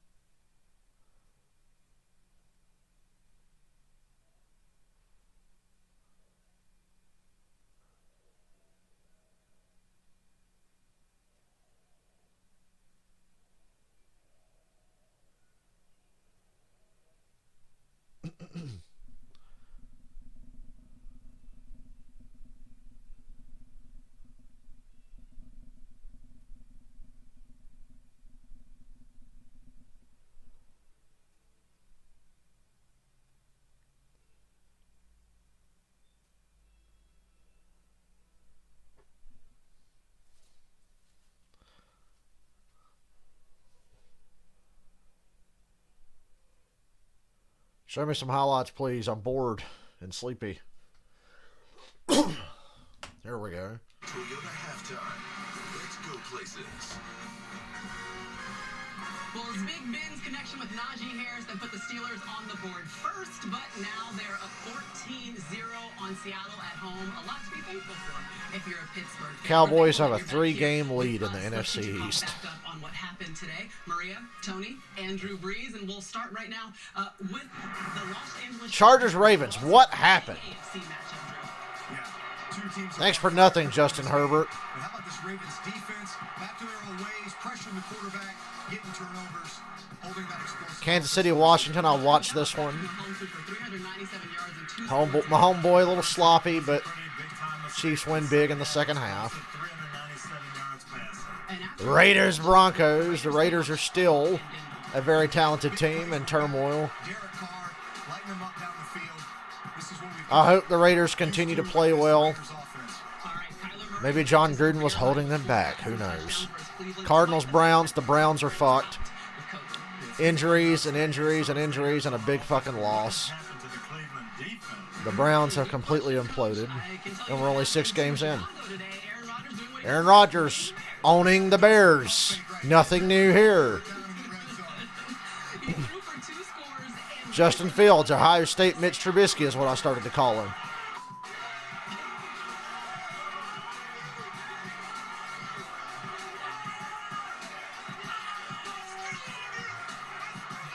Okay, well, Aaron Rodgers wasn't necessarily lying because he is 22. He's not lying. Including the playoffs against the Bears. He's won 5 straight against Chicago. And so, yes, he does, in fact, still own them. All right, Dallas. Hashtag Bears still suck. And Foxborough, very back and forth. Let's start with the Cowboys trailing. And if you've seen this before... Mac Jones, pick 6 to Trayvon Diggs. You're thinking, wow, holy shit, what a turn of events. Next play, Mac Jones, 75-yard touchdown. Kendrick Bourne, Trayvon Diggs gets fucking toasted. Trayvon Diggs is a very aggressive corner. You can beat him with double moves. That's the only way. Other than that, he's going to squat on everything. Man-to-man coverage on 3rd and 25 sets him up for this. Greg Zuerlein ties it from 49 yards out. He had missed a 51-yarder, but that one is good. And then Patriots get the ball first in overtime, end up punting. And then CeeDee Lamb's wide open for the easiest game-winning touchdown of my life. Cowboys get the win, 35-29. And then he and Jalen Mills exchange words. Your biggest takeaway from being able to watch Dallas struggle in the beginning of this game. Dallas didn't struggle. They shot themselves in the foot. Mainly Mike McCarthy. They had to overcome Mike McCarthy. That was the struggle. Potential this year, totally different. They are playing well. They're even today overcoming mistakes. Overcoming Mike McCarthy. You know, Dallas would have lost. That'd be the name of Dak Prescott's autobiography. And I think that's showing us something about their maturity. And so much is being said about their offense, how explosive they are, how well Dak is playing, and all that's true. But I give a lot of credit to this defense. They were historically bad last year. Dan Quinn coming in, new defensive coordinator, new scheme, but more importantly, new mindset. These guys are coming in playing aggressive. They forced the second most. Drew Brees and his spray-on hair is very convincing. Defense in the NFL. So they're playing like a team that knows how to win now. Yeah, you talk about you got some shit on your face there, Drew. They're in Tampa, defending champions. The banner comes down. They were not intimidated at all. Had a chance to win that game, and they played just better every game since then. And I'll say this too about Dak Prescott. In my mind, he is playing as he's a top 3 quarterback in the league right now. The way that he's playing, the way that he's leading his team. Yeah, and right now Dak Prescott, he threw for 445 yards. Dallas, though, the same number of wins as every other team in the NFC East combined. I don't know if that says more about Dallas or the NFC East, but Cowboys fans were for sure holding their breath over the status of Dak Prescott. He suffered a calf injury today, so let's bring in Mike Florio of Pro Football Talk. Oh, this jackass Mike Florio. Yeah, Maria, it happened on the last play of the game. Dak Prescott was assisted to the locker room by teammate Ezekiel Elliott, and Prescott told reporters it's in pain, but he could play through it. He could have continued, and he said, I'll be fine. I promise you that. He has 2 weeks until the next game, Sunday Night Football against the Vikings. Oh, yeah, the Cowboys have a bye week. They've got 4 days until poor Baker Mayfield on a 4-day week. His left shoulder for the second time in 4 weeks. He was in a dislocated left shoulder for the second time in a month. Great, but he'll try to play through it. Kareem Hunt. Calf injury suffered. Kareem Hunt, calf injury. Nick Chubb didn't even play. Odell Beckham's hurt. What are the Browns going to do? Defense is playing like shit. All right, thanks for the update, Mike. Up next, we'll focus on a rookie wideout in Cincinnati. But first, let your wild side run free. Let me go stretch my legs. I'll be right back.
I'm back. Just stretching my legs, getting the cat some water. Excuse me. Oh, man, I wish I lived right across. If I lived across the street from a convenience store, I would have been 350 pounds, not 280 like I was. I'm 200 now, but I would have been 350 if I lived that close to a store. I'm within walking distance of a store, but it's a little bit of a walk. More than I'm willing to do.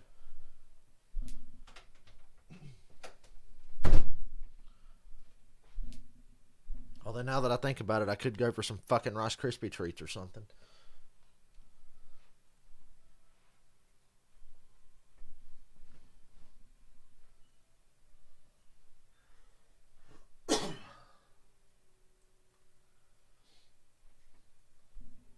Let's watch this really boring second half where Seattle struggles to get one first down.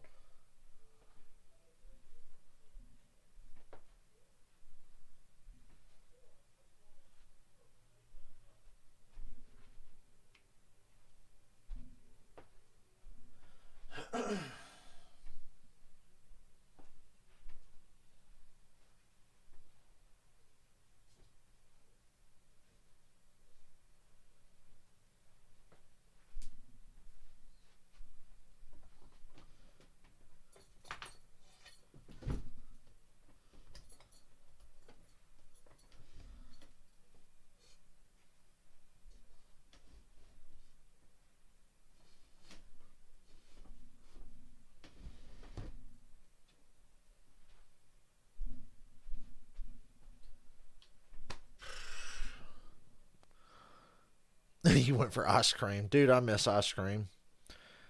I haven't made up my mind if I'm going to let myself eat ice cream on the Kiss Cruise in less than 2 weeks.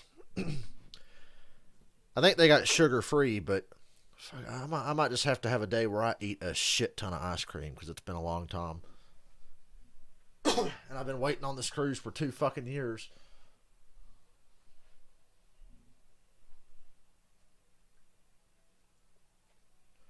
Waiting all day for Sunday night. That's what you would be hearing right now if I didn't have my TV muted.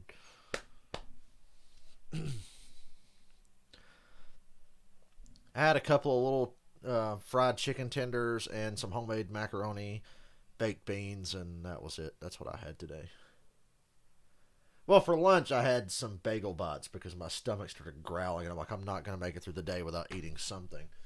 Geno Smith, 63 yards in the air, replacing Russell Wilson. Roethlisberger, good percentage, 119 yards, and then a touchdown to Harris, who is the first Steeler rookie with a TD in 3 straight.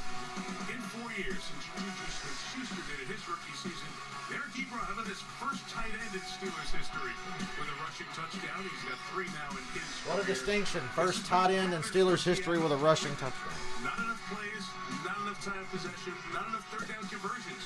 They only had, other than the kneel down, 5 possessions and 3 and out. So Chris, Seattle gets the ball here. Urgency we talked about with them at the start. Urgency now. What can they do offensively to get going? Well, my first thought is, how much do they miss Russell Wilson? I mean, I didn't know he was quite as significant to this team as what. He didn't know Russell Wilson was significant? For a half of football. But and this guy's supposed to be an expert. I mean, let's go. In reality, the Seattle Seahawks and the Pittsburgh Steelers, to some extent, are playing for their season. Russell Wilson's not coming back anytime soon. You have to win games like this. You have to go out and establish something. So let's go. Whatever they have, they've got to start taking some shots. Tyler Lockett hasn't been involved at all. No receptions. And that one drive where they came out, they threw the ball 3 times. They had 1 connection. Then they get protection. They've got to find a rhythm offensively. Somehow, some way. This drive will start. Pass protection's getting their ass kicked in this game for Seattle. Well, the theme, Mike, of the chat with Pete Carroll at halftime was running. He was running to the locker room, told me I needed to run with him, and then said his team needs to run the football. He said, we got to take pressure. Michael, get me a job. My job could just be eating at your job. Somebody has to try all the food.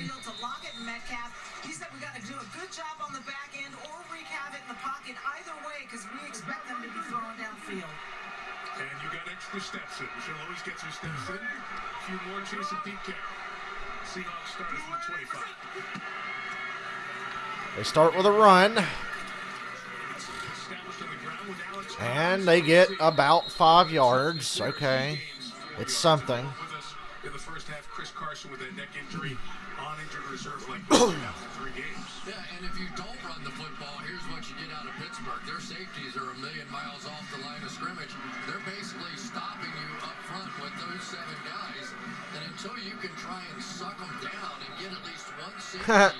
Chris Collinsworth says they should suck them down. Get some one-on-one opportunities with those receivers on the outside. But so far, they haven't run it well enough to do that. 29, good opening here. Nice run. First down. Gain of 11.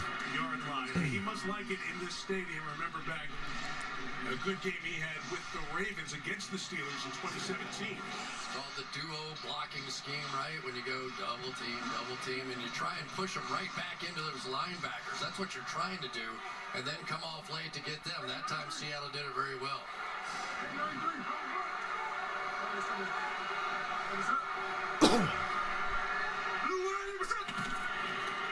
Run it again. Like they said, their Steelers safeties are a mile off the line of scrimmage, and they're leaving these big gaps open now. 3 really good runs for Seattle. I bet them safeties will start to creep up now. Yeah, just a different style run, just one of those zone runs, but this time they... I want to run it again until they stop it. And the center, Fuller, was able to get the edge on that. So now he's already up on the linebacker, Schobert, and as soon as that happened, they popped it. So the nose tackle went away, and a perfectly run play. Runs of 5, 11, and 21 yards to start the quarter. Screen to DK Metcalf. Makes one guy miss. Gets a gain of 7. Good looking drive right now. They're playing Steeler ball. Screens and runs. They're going to try to beat the Steelers at their own game. Throws the ball in the first 5 games, but nothing going offensively for the 7th-year man out of Kansas State so far. No duo in football gets more targets than those 2 guys. That is the offense. That is the passing game. So far tonight, we haven't seen one of those deep balls. We haven't seen any of the things we're used to seeing with Russell. 3 tight ends for 2nd and 1, and they were picking up Another first down with a run. running it. Dallas to the 24. So this is what you're talking Run it again. Like I said, just keep fucking running it until they can stuff you and make you have to throw it. Those 2 guys. Belichick always talks about taking what you do best or most often. That's what they do. But you have to get them one-on-one. You have to establish that, and that's what Pete's trying to do right now. He's trying to run them out of that defense that they're staying in. And really, it's Terrell Edmonds, number 34, is the guy that typically is the one down in the box, and more often Fitzpatrick is back. They run it again. Another good run, 7 yards. And now run it again on 2nd down. He was the guy who created Irish dancing to help his footwork and conditioning. Yeah, I do. So they're going to come with a slot blitz now. I think it's off of this side right here, and they end up running away from it. So it's good, though. That's a good sign if you're Seattle, because that time it forced Edmonds into coverage, and now you're starting to get some of those opportunities. Comes again. They run it again. First down. Near the 10. Could be 1st and goal. First and goal for Seattle, 4 minutes into the quarter. So they're trying to catch them off the edge with pressure, but now the big guys inside. There's Damian Lewis. You'll see him going against Cam, and just enough. There aren't many people that can stay on Cam Hayward like that. But these long drives, Mike, you start to wear down defensive linemen. They're not going to sub out Cam Hayward. Already as many yards in this drive, 65. 1st and goal at the 10. They bring Lockett across, and they run it again, and there's a big hole in the middle. Oh, it closed up. Bounced off the tackle, still going. Gain of 5. TJ Watt was punching at the ball, and there's a flag. It might be on TJ Watt. He was swinging his arms wildly. TJ Watt was swinging his arms like crazy.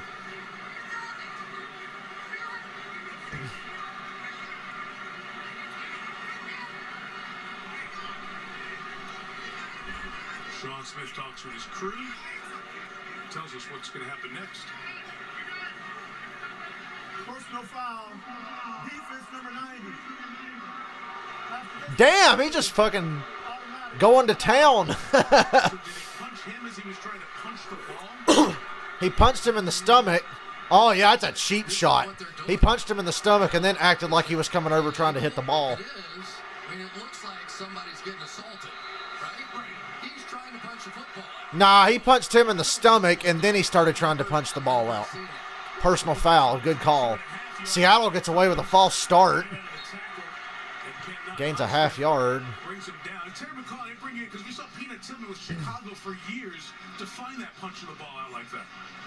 Right, and he may be intentionally trying to punch the ball, but if he makes contact with the runner, he's actually punching. Yeah, he punched him in the stomach. It's a foul. Touchdown, Seattle. Just straight up ran the ball up their ass for an entire drive and scored a touchdown. An attitude drive out of the locker room, and Seattle gets back in this game. Everybody high five Russell on his good hand, not his bad hand. They had to flag T.J. Watt.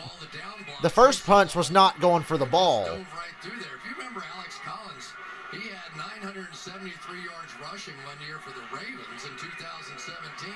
They're going to look at this touchdown. It's really close. So it's Timmy to dig in and a dive. The knee or shin didn't come down when he was diving. Question is, where Touchdown will stand, I believe. Reached forward with the ball. They're taking a look at it before confirming this touchdown. I think it's lit. That's a touchdown. He had 8 carries on the drive for 58 yards. See, that shit very close, but never came down. Neither did the knee. And we wait for confirmation. You know who loved that drive more than anybody on God's green earth? Pete Carroll. That is Pete Carroll to a T. Every defensive coordinator loves seeing Wasting time with a long review. because it just establishes something. Some of us have to work tomorrow. Organization, and they were getting whipped in that first half. Touchdown is now confirmed. Now it's confirmed. By replay. It's such a great point, Chris, because you think of the Seahawks and it's Pete and it's Russ and their attitude and their energy. And it seemed like none of that in the first half. And there might be a couple of paint chips that were taken off the wall at halftime. We've got to come out with some. The extra point is good. 14-7 Steelers. Seattle takes the kickoff. 10 plays. Got to hand it to Seattle for that drive. Collins doing the work on the ground. That's 14-7, the Pittsburgh lead. Said they're going to beat the Steelers at their own game. If they can.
Boy, I wish my scratchy throat would fuck off.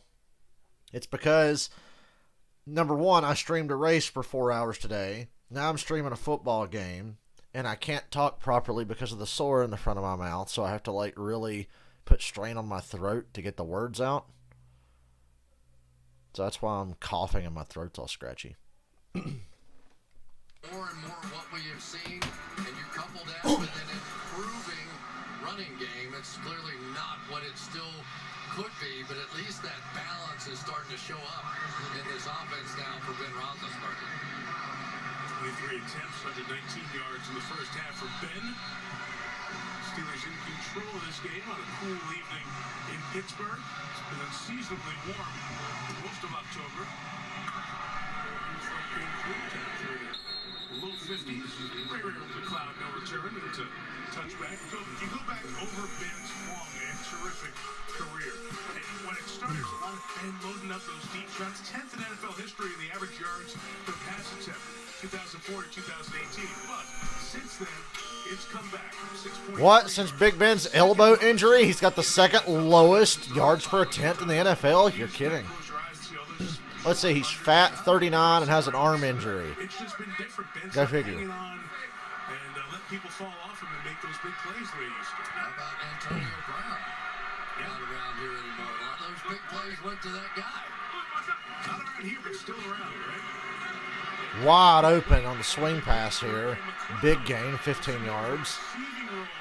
Gain of 15, an injury. And an injury. Took the worst of that, and he is down and immediately looked after. Steeler athletic training staff is right there just to keep him. It just happens so many times where it's your own player that hits somebody into you that you're just not ready for. You know, They're going to look at him, and we'll step out here for a moment.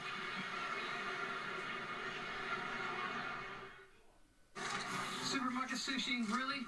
No. Wait, Troy, you work here? I'm never not working. Like Head & Shoulders Scalp Shield technology, up to 100% dandruff protection, even between washes. Never not working, huh? Oh, Troy, you're such a good teacher. Yeah, I know. Never not working. Never not working. Never ever not working. Are you serious? Never not working. Sorry, I ran to the bathroom thinking they wouldn't go to commercial.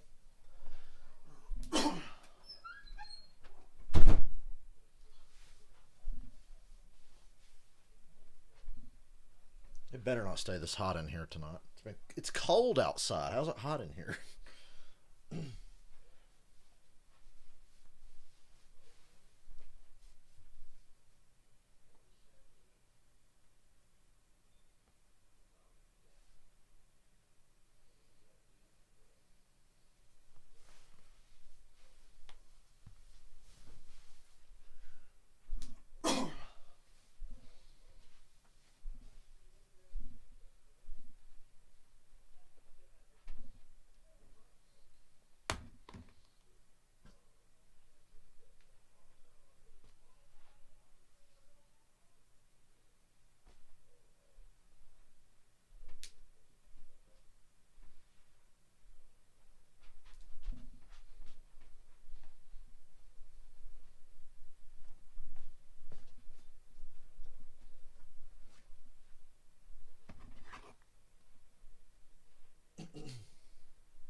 The Steeler class of Hall of Famers honored at halftime, getting their Super Bowl ring. Sidney Nunn, the granddaughter of Bill Nunn, the great scout who went into the Hall of Fame, and then the rings for Bill Nunn, the Steeler guy. Bill. The place went crazy. Troy. Crazier when Bill Cowher was introduced, and so many Steeler alumni. Prime Troy Polamalu was terrifying, my friends. For any of you who didn't get to see Prime Troy Polamalu, I'm sorry. Celebrate the moment with everyone, and David Baker from the Pro Football Hall of Fame was here to present the rings to the living Hall of Famers, and he announced that he will be leaving the Pro Football Hall of Fame effective immediately, but he has been such a presence with the Hall of the last several years. Honestly, he's up the profile of the Pro Football Hall of Fame in such a way. Congratulations. He'll probably have his own bust at some point there. Really a terrific job. Sidney Jones helped off by the medical staff. Trey Brown. Najee Harris for 6 yards carries the whole Seattle defense on his back. 6 yards for the Steelers. Sidney Jones. They're going to run him into the ground before he hits 25. By the athletic training staff. Yeah, and, you know, the running game, when we've talked about Najee Harris, and he certainly has added an element, but this is still an offensive line that is still getting there. You know, there have not been a lot of yards before contact so far in this first half. So as they grow and the ability to run the football grows, you'll see some of those yards like we just saw out of Seattle right there.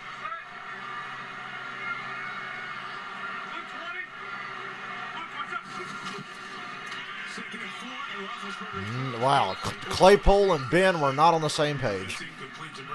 3rd down. Yeah, and this is really the Ben Roethlisberger version of the RPO, right? I mean, some quarterbacks pull it out and they run. That's not going to be Ben. So what Ben's going to do is he's going to say, all right, and I'm going to fake it there, and then I'm going to throw it out there. So we understand that he's different. So they can still do RPOs, but they have to figure out who's going to stop where. Incompletion leaves them 3rd and 4. Seattle desperately needs this one to keep this momentum on their side. 6 DBs back. There's a blitz from Adams, and Ben, wow. That was like the best throw I've seen Roethlisberger make in a while. Into traffic, top window, and Johnson made a nice catch. That was a good throw by Ben. Look at Jamal Adams being useless again. Ben is going to whistle it right over his head. There are 5 Seattle Seahawks. Yeah, that was a good throw by Ben. That was fantastic. And he knows it too. He put all he had on that one. Like you said before, Chris, the arm still has it. He can get it there. Fake a draw, pump fake. Down the sideline, caught again. 1st down. Deontay Johnson is his favorite guy to throw deep to. Oh, shut up, Collinsworth. He's made 2 really nice throws here. Calm your tits. That was another great throw by Ben. To keep his wide receiver from taking that hit. Back-to-back great plays by Ben Roethlisberger. Now they fake the draw again, and Ben waddles up to throw downfield for another 1st down to Claypool. And they say incomplete. That's what it looked like he was doing. He was waddling. Little mobile, but that last one was sweet. Yeah, that was. Sometimes you just have to load up as a quarterback in this league and get it. They call it the cover 2 hole, which is exactly what that is. You've got a corner underneath. You've got a safety who's coming to take your receiver's head off, and you let him turn away from it like that, make that catch, and not take that hit. They love it. Second drive of this 3rd quarter, Steelers trying to enter the Seahawks touchdown with one of their own. Screen to Johnson now. The blocks completely fall apart. It's a loss of 4. The flag is down, Marquise Blair. He's the one who finally pushed him out of bounds. And this one's going to push Pittsburgh back. There's definitely a block in the back. I don't know what else there was. There was laundry coming from everywhere. Yeah, Claypool's definitely getting called for a block in the back.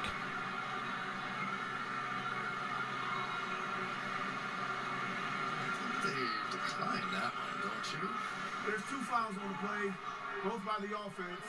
A wing block in the back, number 76 and number 11. 10-yard penalty. Replay 2nd down. The ball was sitting at the 17-yard line. We're going to push it back to the 27. Ever tell you about the time my friend Cameron met Ed Hockley in a grocery store in Tennessee? And Ed gave him a flag. He gave him one of the yellow flags.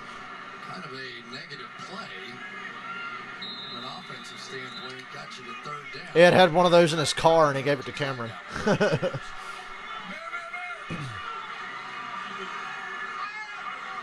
Second and 20. Harris will move up to the slot at the top of the screen. Rookie running back from Alabama. Second and 20. Ben's got 5 in the pattern. Eric Ebron. Eric Ebron to the 21. Make that about 3rd and 14. His jersey's somewhat clean. Hasn't been hit all that much here tonight.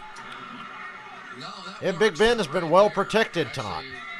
No sacks, no hits. No sacks, no hits, and 4 hurries. You can live with 4 hurries, right? That's okay with me. But he is, you know, I mean, let's face it. Peyton Manning, Eli Manning, all those guys, later in their career, they figured out Kurt Warner. You know, I'm not taking this in. I know what they're doing over there. That's how these guys played at 37, 38, 39 in Ben's case. 3rd and 14. 3rd and 14. He rips it, and it's caught by 4. Ooh, a couple of yards short of the first. I say kick the field goal here. Down, marked at the 10. Be about a 4th and 3. Kick field goal. Don't do like Mike McCarthy, stupid ass. That's a big play by Ryan Neal over there, though, too. Let's just say that, because this one had to be stopped. Ryan Neal's a young man that's getting a lot of opportunities tonight. Had a huge game against San Francisco. A lot of 3rd down stops in that game. And this will go down as a 3rd down stop here as well. Boswell, outstanding last year, 19 of 20.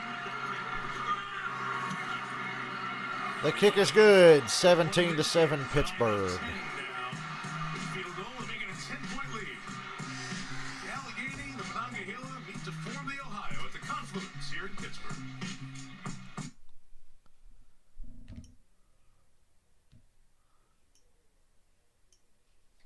And if I'm Seattle, I'm going to come out and run the ball up your ass again until you stop it.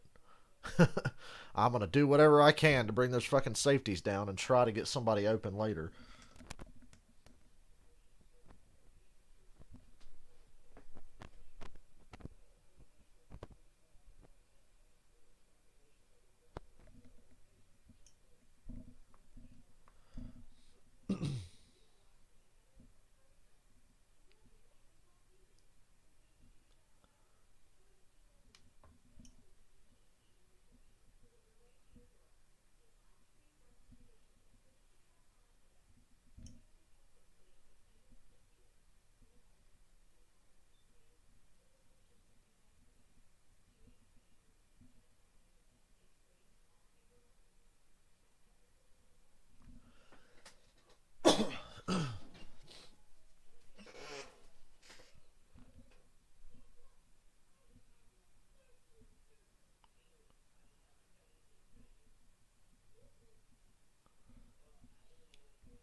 Leonard Williams is upset that New York Giants fans were booing their own team. Well, I mean, here's the thing. You guys suck, so they have plenty of reason to boo you. Here's an idea. Play better. Suck less, if possible.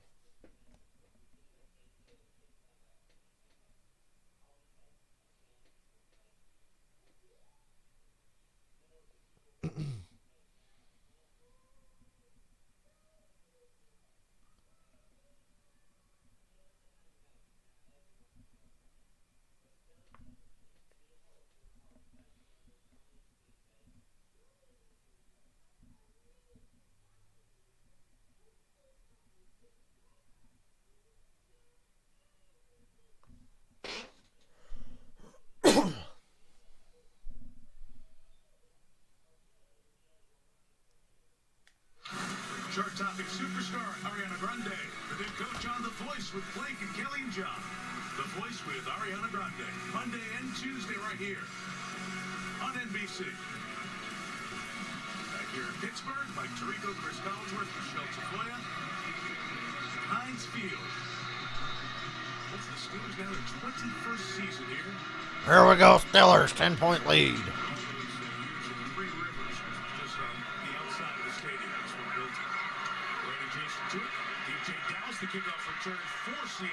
Another good kickoff return for Seattle to the 40.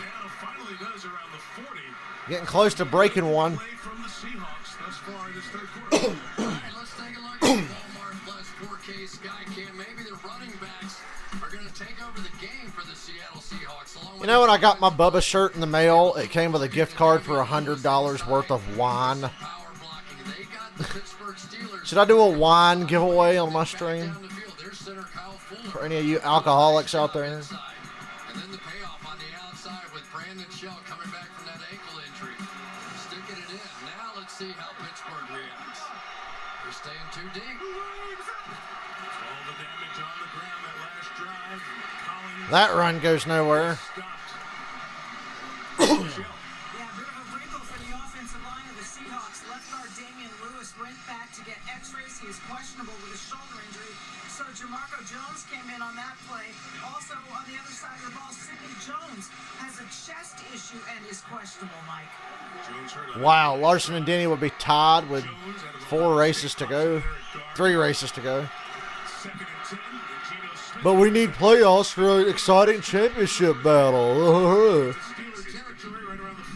But we need playoffs, guys.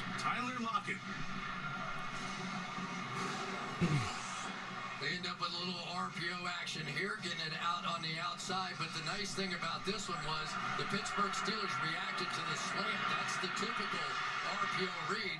And then Lockett swung wide to the outside. And once they reacted down into the inside, they had a perfect play. Seattle at the Steeler 46. They go back to the run. Gets a few yards. To the 43, a gain of 3 yards. So the third quarter has been a struggle for Seattle offensively. They scored a moment ago, and Keith Butler, the defensive coordinator for the Steelers, trying to figure out how to stop them this time around. Yeah, well, and don't forget now that 2 of their better players on this defensive line are out. Tyson Alualu with a broken ankle. Stephon Tuitt's been struggling with injuries.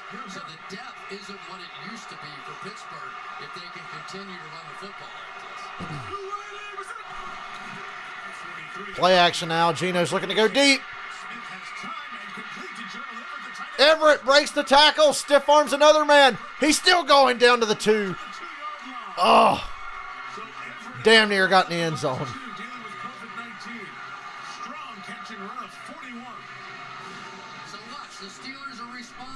Yep, they're bringing everybody up for these runs. Look at that. Good God, wide open. Missed tackle, missed tackle. Stiff arm for 10 yards. First and goal, Seattle at the 2. And I'm going to run it up their ass.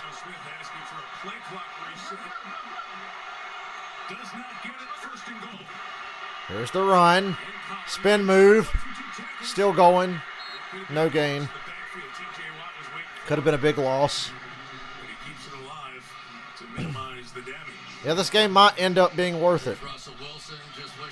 I hope so for my sake. Ben's got to be loving what's been happening so far tonight. This is Pittsburgh Steelers style of football and offense. Second and goal. They fake a draw. Touchdown. Disley. Wide open in the flat.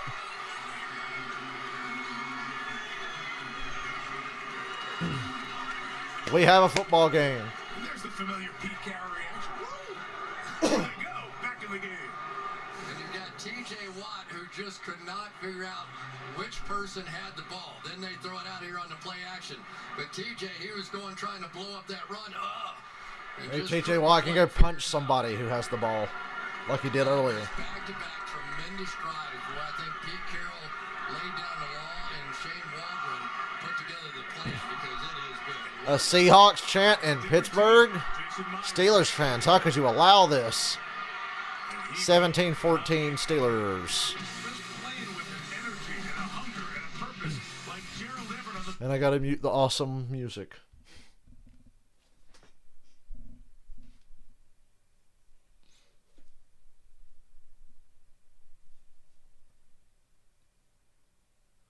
And guess what I'm going to do when I'm Seattle and I get the ball back again? I'm going to keep running it.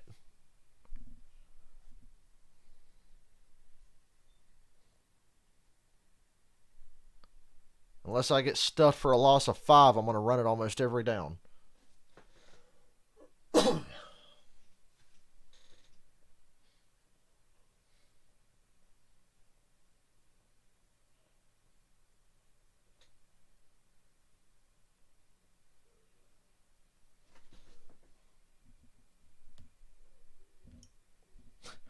Well, the good news for you is Lockett has not really been involved tonight.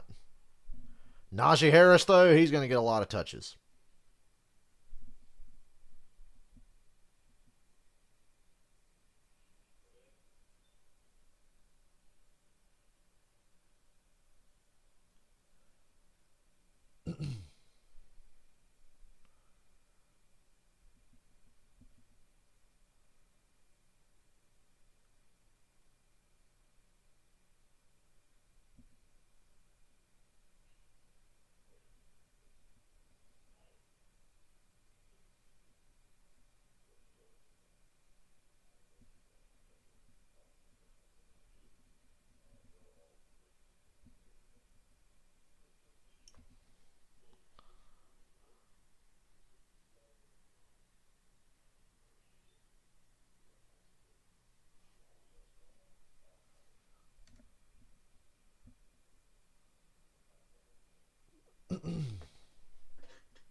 Steelers fans will probably bitch about TJ Watt getting flagged for punching a guy in the stomach. Not a bad move, though. Punch him in the stomach and then, bam, hit the ball from the top. To emerge, not just those two wide receivers. You run the football, you go play action, and here's Gerald Everett. He runs a 4.6. He's a great athlete, but he is also angry. Watch him. Stiff arm, let's go. He has got him going. And the whole team got energized. You can see it on the sideline. And now another play action pass. So you establish the run. You punch him in the mouth a little bit. TJ now believes you're going to run it and not throw it. Yeah, hopefully Najee will cramp up. Back on track again. He's a woo-hoo. All right. You hear that noise Chris Collinsworth just made? Woohoo! You nailed it. That's it. That is it. Flag on the kickoff at the kickoff spot as the return from Ray Ray McLeod is shy of the 20-yard line.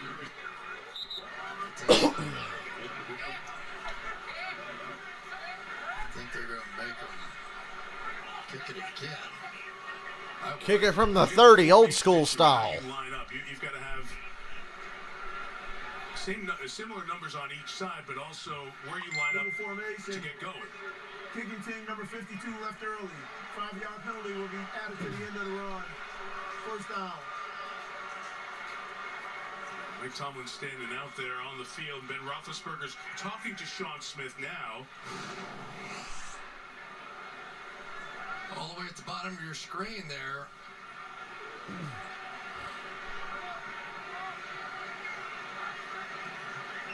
I guess. To eliminate the intensity and the ferocity of the collisions. What the fuck is Al Michaels doing this week? Is it his bye week or something? 1 foot back on the 34, and he got ahead by 6%. I like Mike Tirico, though. Mike Tirico, man. John Gruden loves Mike Tirico.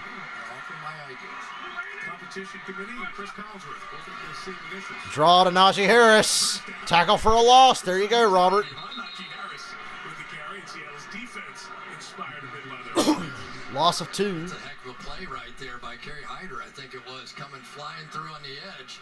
And now we're starting to see an energy out of Ken Norton's bunch that we really had not been seeing. Watch him get this inside edge going right through here on the stretch play. And that time Ebron just unable to get him cut off. So a big first down play now. Now they need to put 2 together. A few more negative plays for Najee, please. Pittsburgh go to stem this momentum. And don't let Seattle throw the ball to Lockett. Najee for a gain of 5. Third down. Good tackle by Bobby Wagner. Well, almost any other middle linebacker in football, this has a chance to be a 15-yard play.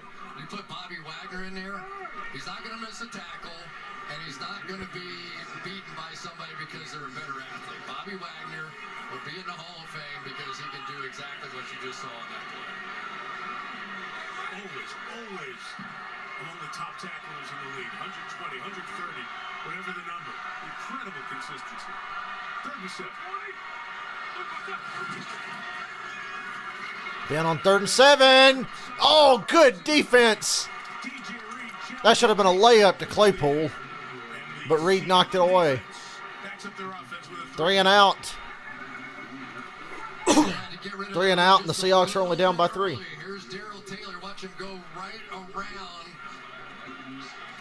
Dan Moore this time. Look at that. I'm seeing Ben throw with a little more confidence tonight than I've seen in a while. Compared to how he was in the Green Bay game, he looks like young Ben. He's throwing with confidence.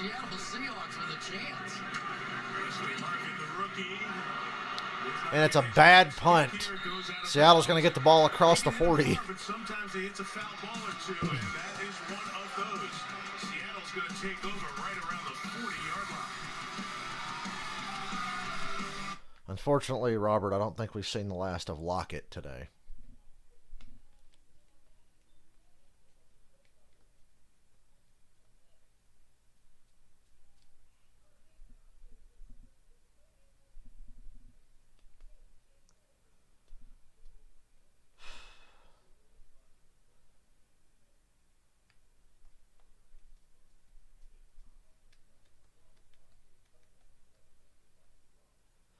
The only way I win my fantasy game was if Josh Allen gets hurt on the very first play tomorrow night, and then then Trubisky throws 25 balls to Dawson Knox or something. Because my opponent has Josh Allen and I have Dawson Knox.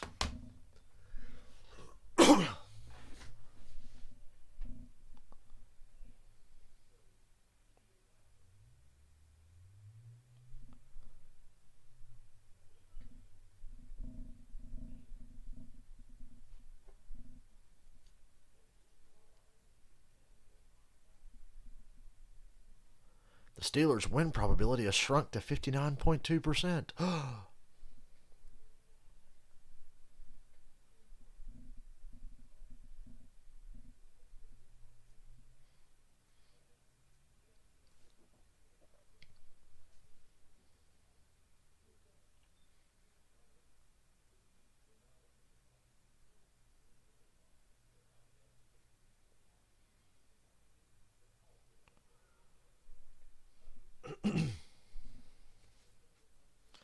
My chances of continuing to have to cough are over 90%. Thank you, stupid sore in my mouth, making me put strain on my throat just to be able to speak.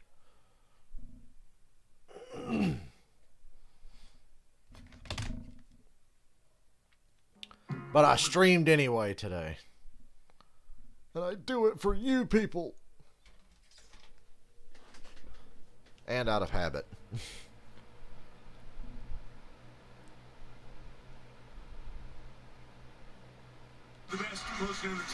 Minute 25 to go in the third. Seattle has good field position now. Sean Payton, by the way, right behind him, 146 wins, but both have a spirit about their team. We're watching Mike Tomlin pregame, the energy he provides his team, and same with Pete Carroll. You were all over it, Chris, right from the show's report at halftime. His energy got this team going after that really weak first half. 2 back-to-back drives for touchdowns here. I knew once he dragged Michelle into the locker room in a full sprint, what was going to come out of that locker room? We saw him talking to Russell Wilson. Wilson is the starting quarterback for the first time. And they go back to the run and pop another big one. First down, gain of almost 15. Now come at them with it. Yeah, I'm nervous for you, Michael. I'm cheering for an interesting game, but I still want the Steelers to win. Watch the different angles. But I want to be entertained. They're going to be able to take because they do this ghost motion in behind it, and on the inside, they were able to get their hands. Now Seattle, stick with that run. I don't care what it takes. You stick with that run. And they do it again. 4 yards. Got to run one more play before the end of the quarter.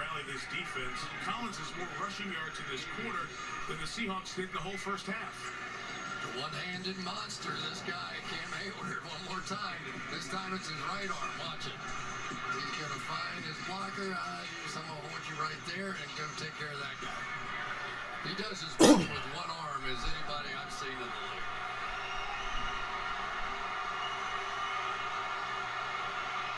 Heading down to the end of the third quarter. That's play action.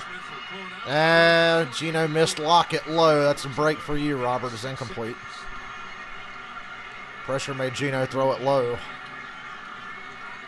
3rd and 7. They really needed the block on the outside on Melvin Ingram there. And now here you go. And we have not seen Geno Smith take off and run with one tonight.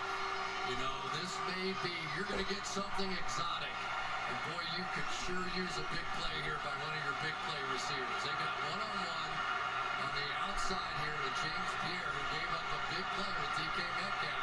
See if they go there. They go draw on 3rd and 7, and they get a first down and more. Still running down to the 15. Wow. A draw on 3rd and 7, and it worked. Into the 3rd quarter. Jeez. What a quarter after 3. Steelers 17, Seahawks 14. And NBC Sunday Night Football continues from Pittsburgh after these messages. You need the Seahawks on the field as long as possible to keep the ball away from Najee and hope that they don't throw it to Lockett. Nice car playoff commercial.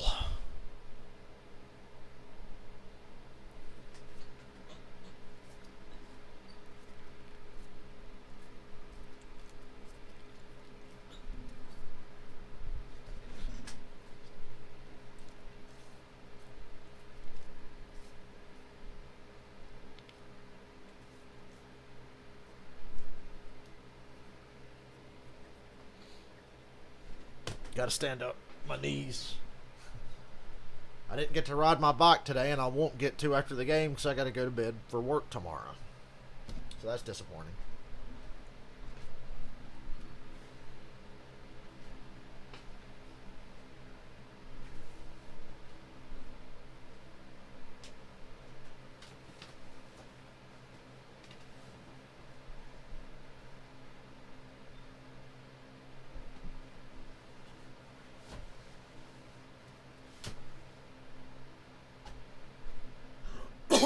Making up my bed. Because I'm a slob. Not really, but you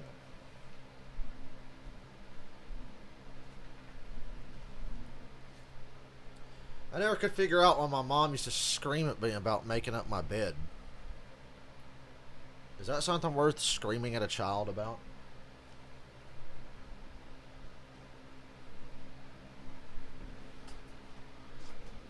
Make up your bed. It's like, calm down. It's not that big of a deal. And it had to be perfect, too. She was really hung up on that. My mom was hung up on a bunch of shit that didn't matter. Never mind the mental health of her children. That bed better be made up.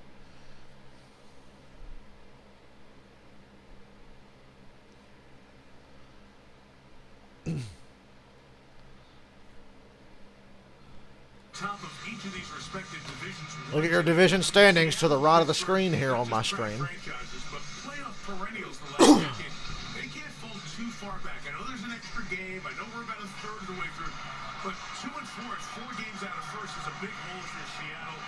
Baltimore looks terrific. So does Cincinnati. So You fall 4 games out in the NFC West, you're not going to win that division. and I think we saw that out of the Seahawks. Dominant third quarter, Chris, to get back in this game. 1st and 10, Seattle at the Pittsburgh 15. Really, really physical football game right now. And they go back to the run. Gain of 5. When's the last time you've seen the Steelers just get it run up their ass like this? Yeah, the replacement for Damian Lewis, Jamarco Jones. Watch him pull out here. He's going to go across the formation, and this long run was set up by this block. Woo! What a block on T.J. Watt on that previous play. Ow. But at this point, He laid T.J. Watt out. going crazy with physical play, and the officials are not going to see all of it. They missed that. Screen. Not to Lockett. That's the good news for you. It's to Dorsett. Gain of 3. 3rd down. He does. He's out of bounds at the 7-yard line. Dorsett brought up with the practice squad the last couple of weeks. He's bounced around, been with New England, had his best run in 2018 and 19. Yeah, he came here and had an injury. This last year, down to Jacksonville, came back, and now here we go. If this were Russell Wilson, it'd almost be easy to figure out, right? We know DK Metcalf Pittsburgh doesn't know what Geno Smith is thinking. 3rd and 3. Play action. Geno gets sacked for a big loss. Still in field goal range, but a huge loss there. Tried to get a bootleg going, but it didn't work. It's a heck of a play by Alex Highsmith. Not only did he disrupt the receiver coming across. Well, you made it through that drive without Lockett getting the ball. Backfield by Geno Smith. You cannot do it any better than that for Alex Highsmith, who's had just a tremendous night. Loss of 14. 14-yard loss. Makes it a 40-yard field goal just to tie this game. It's a little breezy. And the kick is good. We are tied at 17.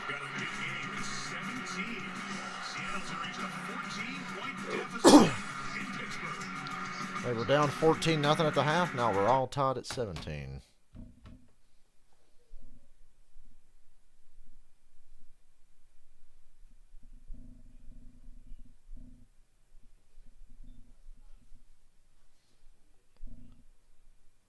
Funny how both overtime games I watched today, one of the two teams in each game didn't get to possess the ball. I watched the Carolina-Minnesota overtime and the New England and Dallas overtime. Whoever won the toss drove down, scored a touchdown, and won the game.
Kind of bootleg Star Wars shits in this commercial. Oh, Beat Saber. My bad.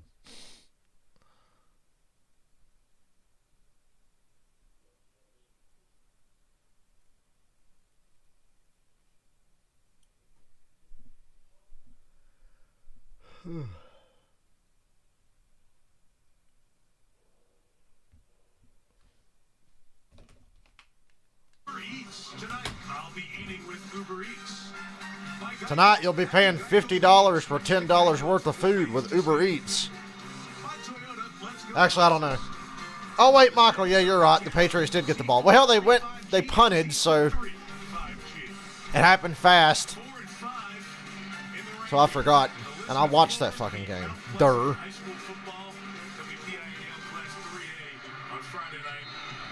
The possession lasted like a minute and a half. Fucking Mac Jones missed that third down. He's still my dude, though. Mac Jones. Who? Mac Jones. Steelers have to start short of their own 20. Oh, yeah, that face mask drove me nuts, dude. I called that shit when it happened. And that's why I got extremely mad. You would have thought I was watching a Falcons game. Thank God it was their bye week. Now I get to settle in and watch 12 more weeks of misery. But I enjoyed the bye week. This guy went to Alabama with a bunch of other 5 stars and proved how good he was, worthy of that ranking. Yeah, we had a lot of those one-play drives in Alabama. Sometimes he didn't get hit till 25 yards down the field. Not here.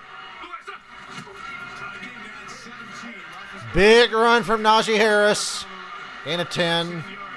He gets hit hard at the end. Yeah, and it was interesting that Najee Harris went into Mike Tomlin's office and said, Coach, this is not going so well. Can you watch some film with me and give me a couple of pointers, right? This is after the first game. After the first game, yeah. He'd never been hit before in his life. He played for Alabama. So he comes out and Mike Tomlin said, no. He said, why? He goes, no. He goes, you'll figure it out. We'll get to it. This is a process here. Send him out of the office. I don't think Najee's recovered from it since. He gets a break. Balaj with the carry. Damn. Okay, the backup running back got 10 yards in the first. Now the Steelers are clapping back at him with the run game.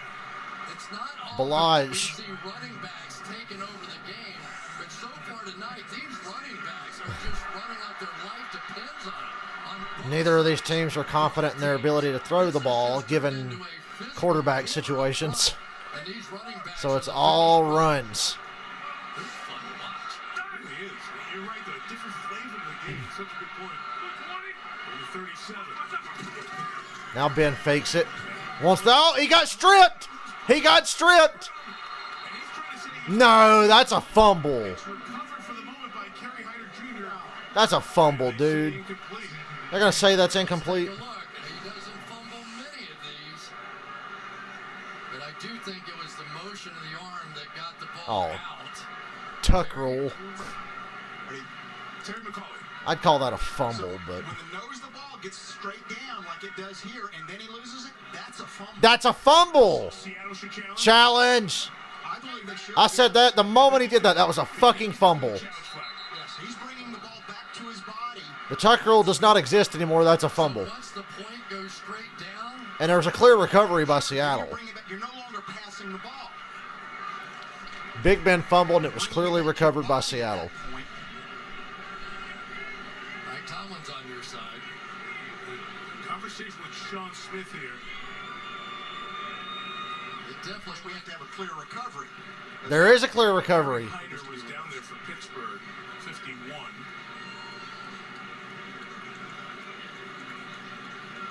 Will he be able to challenge? There is a clear recovery. Yeah, clear recovery by Seattle. So you have that, but it's a long conversation with Smith and Pete Carroll. You got to challenge this. That's a fumble. Ruled incomplete on the field. Can New York not buzz in and help out with this and speed this along? Some of us have work tomorrow. I want you to look at it. The last thing he said. Ruling on the field of an incomplete pass. Players under review. Go back to the old tuck rule days and try to Play is under review. nose point down was Terry's key. We'll see what they think in New York in this challenge. Definitely a fumble. If they say otherwise, they're dead wrong.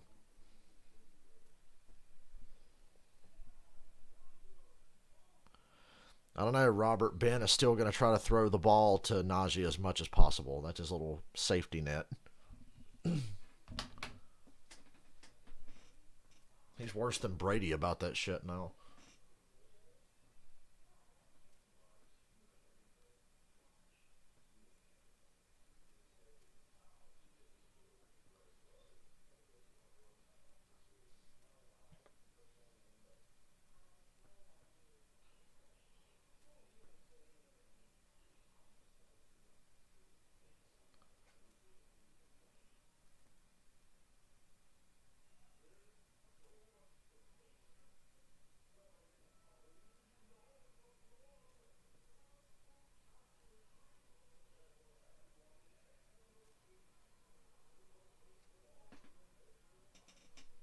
In the interest of fairness, that is a fumble.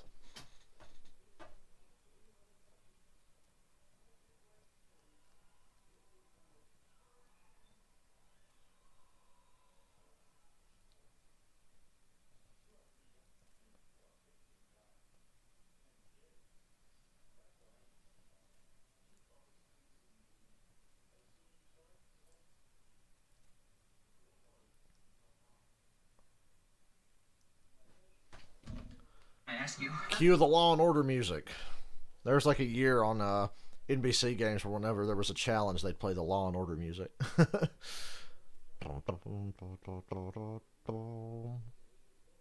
Ow, that hurt my sore in my mouth.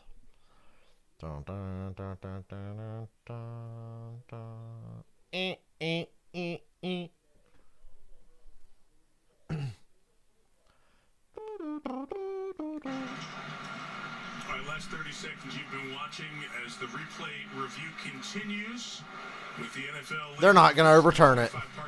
I can tell by Pete Carroll's reaction they're not going to overturn it. Can't believe that they haven't already said fumble recovered by Seattle. We did have a clear recovery. And Terry McCauley, just walk us through from your point. We talked about the tuck rule briefly before we go to break. That no longer exists in the NFL. Sure, they got Tuck rule no longer exists. And once the ball starts coming back toward the quarterback's body, the passing motion is over. Right here. He still has control of it at that point, and he even brings it back a little bit more than that, and then he loses control. This really has to be a fumble on this play. This has to be a fumble. I agree. We commented in the first half, for years, nobody has done this like Roethlisberger. The pump. He even had a double pump. I've seen some pump fakes get away from Ben in the past. Not often, though. So if it's a fumble, the Seahawks, with this great momentum, scoring on all three drives in the second half, will have the ball inside the Steelers' 40 with a chance to take the lead, which is shocking if you're with us in the first half. And this play is potentially season-changing for both of these teams. Seattle coming on the road without Russell Wilson. Haven't played a game without him as their starting quarterback since he was drafted. I'm betting on Terry. You betting it's a fumble? Come on, Terry. You feel good? I feel. Hey, Seattle's ball. They're now looking at the clear recovery aspect, so I believe this is going to be changed. It has been changed to a fumble. The Seattle bench is going crazy. The officials on the same communication channel, and we're starting to see the Seahawks. That was a good call. The Steelers defense come on the field. Pete Carroll's got that happy Pete Carroll smile. Here's where Chris Collinsworth goes, well, the fumble's not really Big Ben's fault. Even though it was. The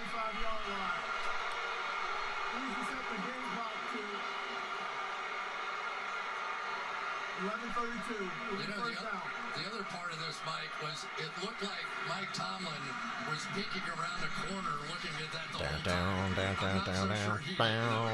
And agree with the call. So there's the game's first turnover, and a hugely significant. The first turnover of the game goes to Seattle. Conversation with Mike Tomlin of what he saw with Ben Roethlisberger listening. And you can almost read with his lips and with his hand motion exactly what Terry said right away. Let's see why he had to pull that ball back. Let's take a look. The receiver really was not even looking back at him, and I think he was afraid that he was going to throw an interception. That Ray McLeod down there. So in lieu of throwing an interception, he fumbled. Forced him to pull it back, and for once in his career, Ben couldn't hang on to it. So the Seattle ball at the 35. Seattle gets the ball at the Pittsburgh 35. Ray McLeod didn't interrupt the slant route in behind it, and maybe just Ray didn't get the ball. Here comes the run from Seattle. And it's another good one. Gain of 16, but a flag. Don't start adding that 16-yard gain just yet for Collins.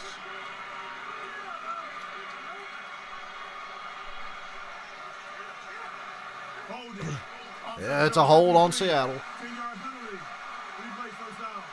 DeMarco Jones who threw that big block on T.J. Watt in the third quarter. I don't think DeMarco Jones can believe it. He made a nice reach block to get in position, and then I'm not sure what happened with the grabbing from there.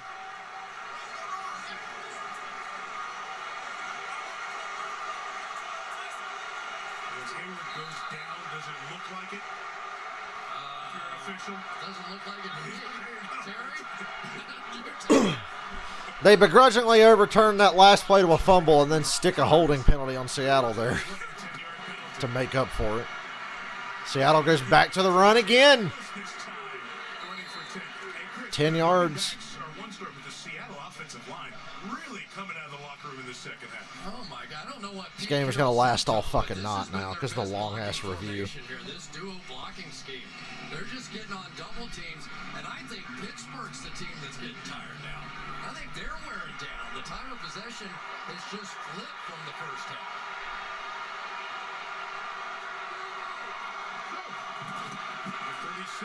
Oh, tip pass, T.J. Watt. 3rd and 10. Second time he's done that tonight. You just cannot let T.J. Watt keep his hands up. They pulled out again. You got to cut his legs, or at least throw at his legs to get his hands down. You can't try and block him high on this play. Just dive at him, and that was going to be a completion. Disrupted 3. 3rd and 10. Deflected 2. Terrible towels. Twirling. 3rd and 10. At least a few yards to help a field goal greatly needed. Straight drop back from Gino on a screen, and they lose yards out of field goal range. Unless you want to try a 57-yarder. I think Trey Norwood has played his way into a more permanent position around here.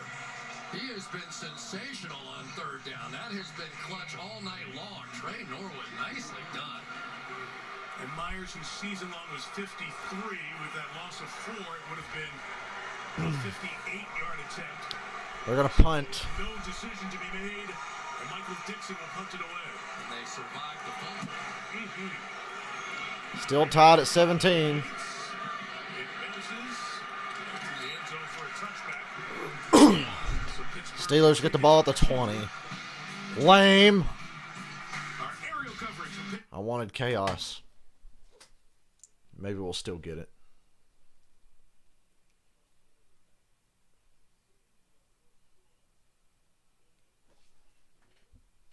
Oh, they're not going to commercial. My bad. Well, don't play the music and act like you're going to commercial. Remember a few officials' calls in that Super Bowl. That Super Bowl 40. Seattle fans long discussed that. Chris, there's the numbers of what you talk A lot of wind, and they said their kicker's season long was 53, and that would have been a 58, and it was a little breezy, so they punted. Touchback. But this defense now has been kept fresh. Now let's see if they can do something. Draw to Najee Harris. How many times have I said that tonight? Gain of 1. Yeah, Seattle got really cute on that 3rd down trying to throw that stupid screen. I'd have just done a run and bury my way back to the line of scrimmage and try to kick a field goal. There's not the push that we saw from Seattle with some of those duo blocks happening on the Pittsburgh side right now. There just isn't.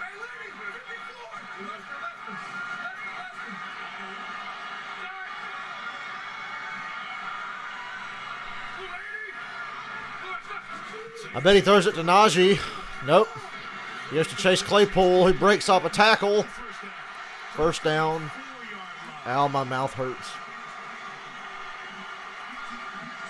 One of the problems, Mike, when you're DJ Reed and you're 5'9" and 188 pounds and you're trying to tackle Chase Claypool, who is a man's man when he walks in the room, this is a problem. And forever, Seattle's had some bigger guys playing that cornerback position. Chase Claypool was wasted in the Steelers' offense with Ben throwing him the ball. He was on my fantasy team and quickly dropped for somebody else. Draw play to Najee Harris. Gain of a yard.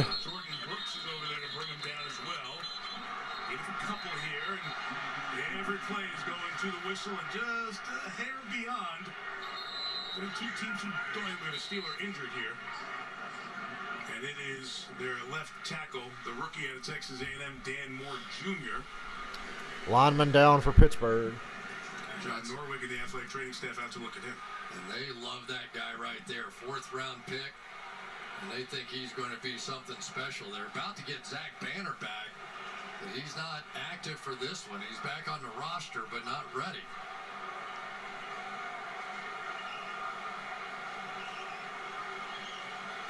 I tell you, when Seattle gets to desperate points in the game, there's nobody to block him. If Claypool had a quarterback that would consistently try to drive the ball downfield, he'd be unreal.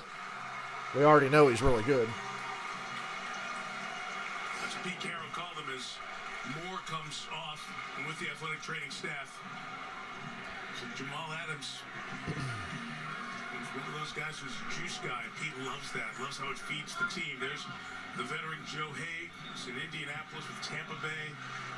He will come in and go to that tackle spot.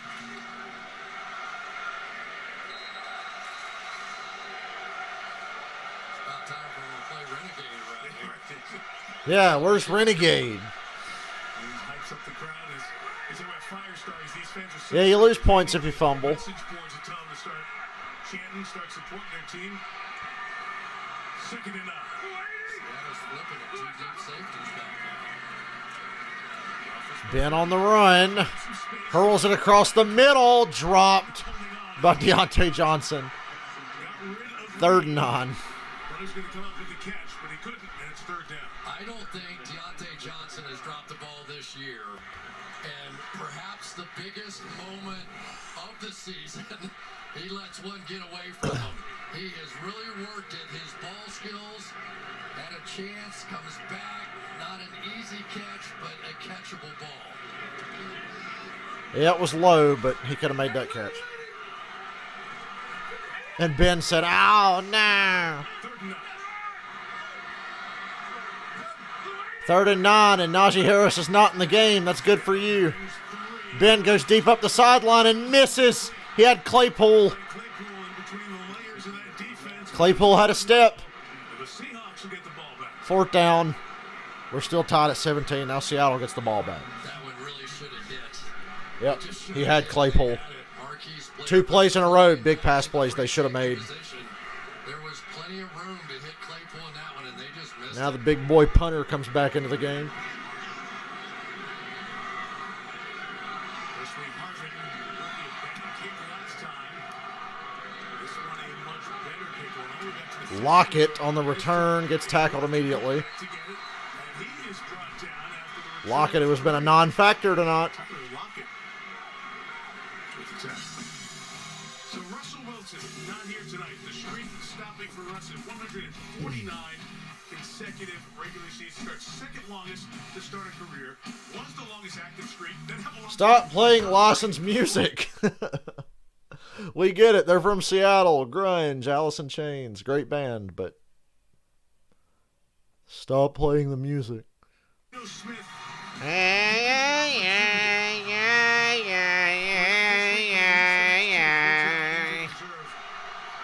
I'm the man in the box.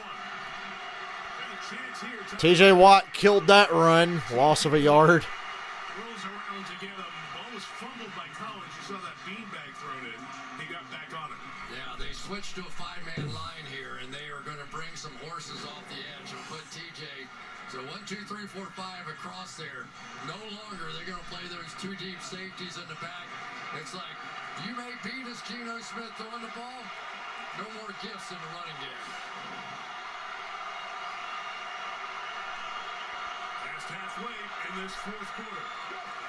2nd 11. Draw. And TJ Watt blows that one up too. Loss of a yard. Remember when I said run it until they just start stuffing you for losses? Okay, now you got to throw it. They have officially started stuffing you for losses. It's time to get back to throwing the ball and being a little more balanced.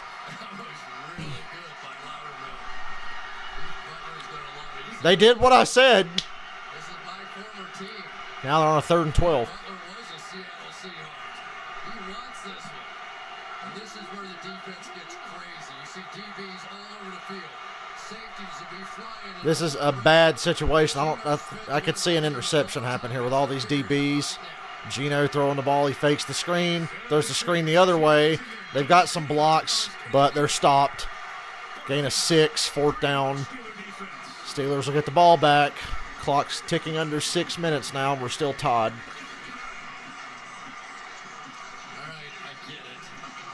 Steelers have had big plays to make. They just missed 2 on their last possession.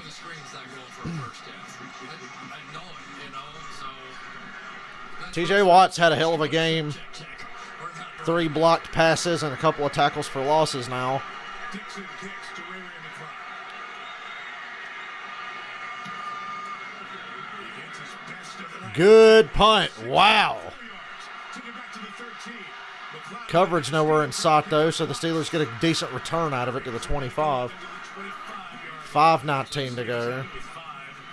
19 to go.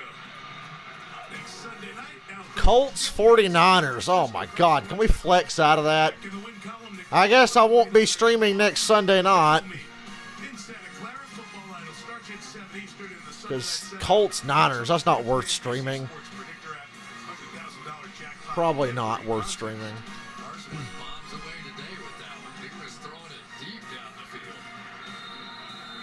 Yeah, I think the wind had a lot to do with that punt. That was a beauty. Colts might be right back in that AFC South chase. There's Colts and Niners next Sunday night here on NBC. Colts Niners could be entertaining. Najee Harris for a gain of 5. On the same damn run play they've run over and over and over and over and over. I tell you, this Darrell Taylor is becoming a bit of a disruptor. They have not been able to handle him with their tight ends on the outside. Now, it wasn't a huge play, but he got in and disrupted it. So not just rushing the passer, he's beginning to make some plays in the run game as well. Going to be around that time, inside of 5 minutes, about 35, maybe 40 yards to get to Boswell's field goal range. 15s, all 3 timeouts. Ben throws first down. Gain of 6.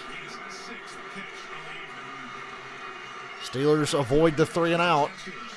4:25 to go and counting. Both teams still have 3 timeouts. This game's been as even as you can get, especially in the second half. Kind of would have liked to have seen him have a little bit more of a chance in that screen pass on that last one. This guy knows how to get out of those cuts, and when he's going against linebackers, it's awfully difficult to stop him. 11 catches in the first 5 games, 6 tonight. 4 minutes to go. They go draw to Najee Harris again, who pops a big one. Gain of 9. Close to a first down, just shy of it. Near the 47-yard line as we dive under 4 minutes in regulation. Okay, is it a little bit Garoppolo and Kittle stay hurt. That's nothing new. Trey Lance is definitely playing like a rookie. But the minute I saw number 53, I was like, oh, no, that's Kendrick Green. That's right. He wore 53 in high school. He wore it in college. It still was gutsy to come walking in this building and put it on. That great player. Just retired. He was good with the It was only a matter of time. Najee Harris, gain of 4 and a first down. Steelers are at the 50 with 3:10 to go. And we got an injury timeout. Injured Seahawk here on that carry. And it is Darrell Taylor. We've talked about that all those great disruptions in the pass game.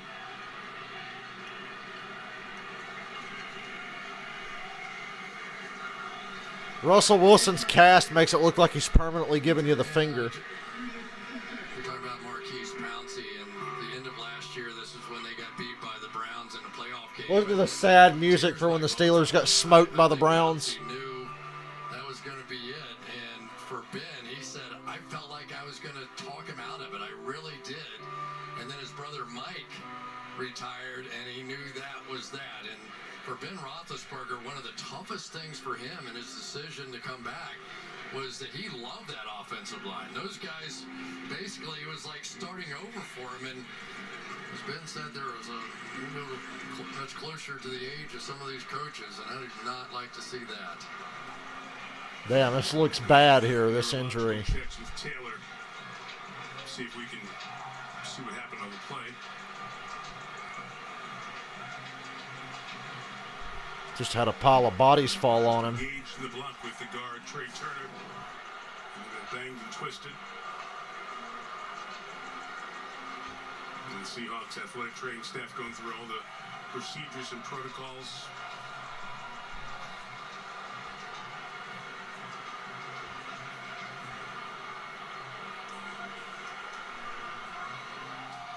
So 3:10 left. They continue to look at Taylor.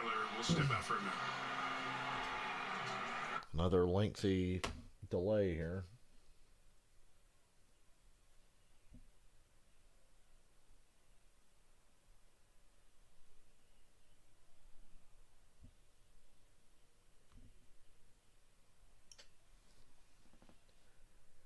I'm sorry, but I cannot feel bad for Ben when he cried like a bitch when the Browns were kicking their ass in January. Ben Roethlisberger's like the least sympathetic person in the NFL.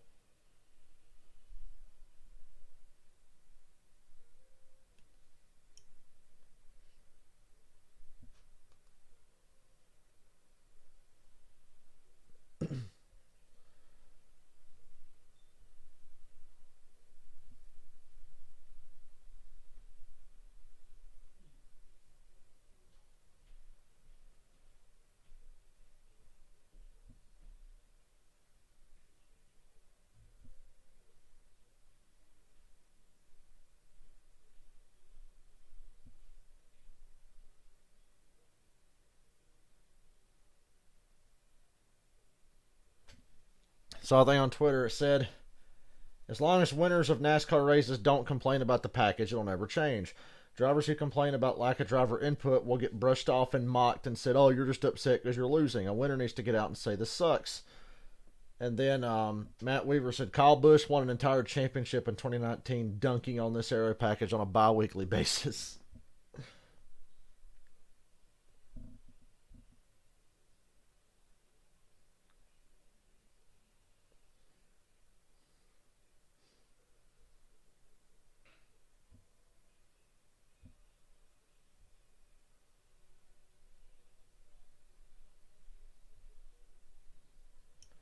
I don't think it matters who complains. NASCAR's going to do what NASCAR wants to do.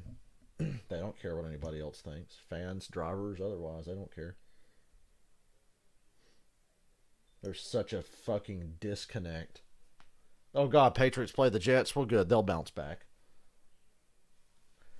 I'd like to think that if Chubb had played today, I wouldn't have had the worst fantasy game in fucking history when I picked up Myles Gaskin at the last second and he put up 3 points against the fucking Jaguars.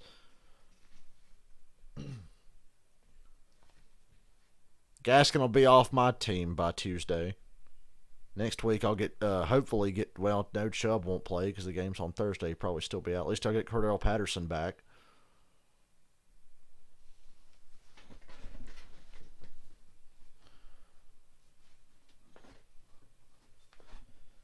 Even my aces didn't put up much today. Jefferson, D-Hop, and Tyreek Hill had okay games, but not spectacular. Justin Herbert had the worst game of his fucking life. We're still having to get this guy up. I know it's bad. My running back had 3.3 points today. One of them, anyway. Injured in the run play just a moment ago, and all the Seahawks have come off the sideline as the cart was summoned by the medical personnel, and they continue to work on Taylor before getting him on the backboard. And look at him. Here's Taylor coming in from the left side of your picture. Right there, and you're going to see his helmet. He thought he was going to hit Najee Harris, ended up hitting 330-pound Al Woods instead. That's always the unexpected hit.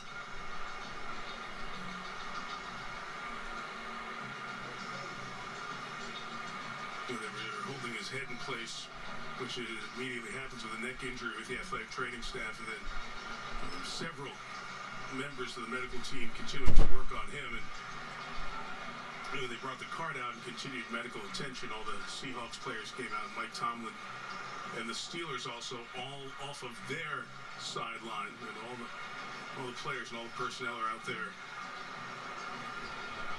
in support and feeling that hopelessness that all do. His neck, he got his neck jammed. You call this a game and you feel silly when he went to hit Najee Harris and he hit somebody else in the back and it jammed his neck. A bunch of guys in one big fraternity, and it is a game. And so as they continue with Taylor, we'll step away again for a moment. 3:10 to go.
least Kyle Larson won today.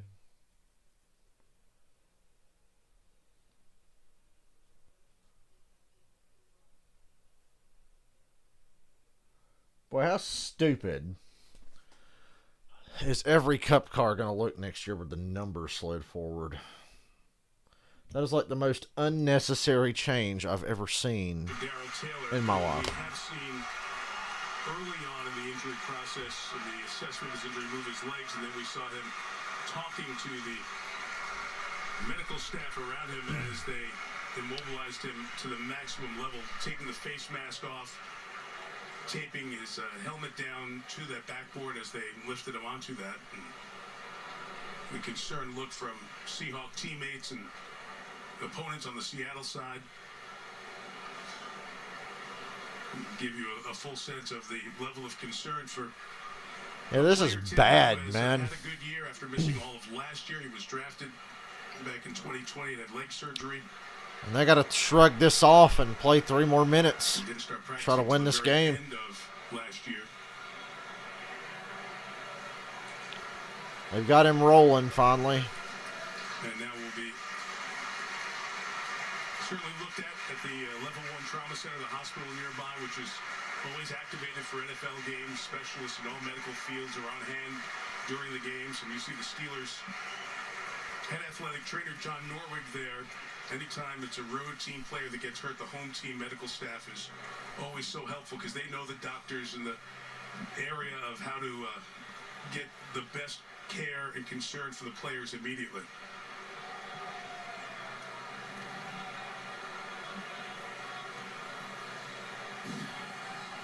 Nick injuries are the worst. Think about Michael Irvin. That's Michael Irvin, Nick Collins, Johnny Knox. That shit stuck with me. Neck or back injuries. And if you are so inclined, say a prayer. Or 2.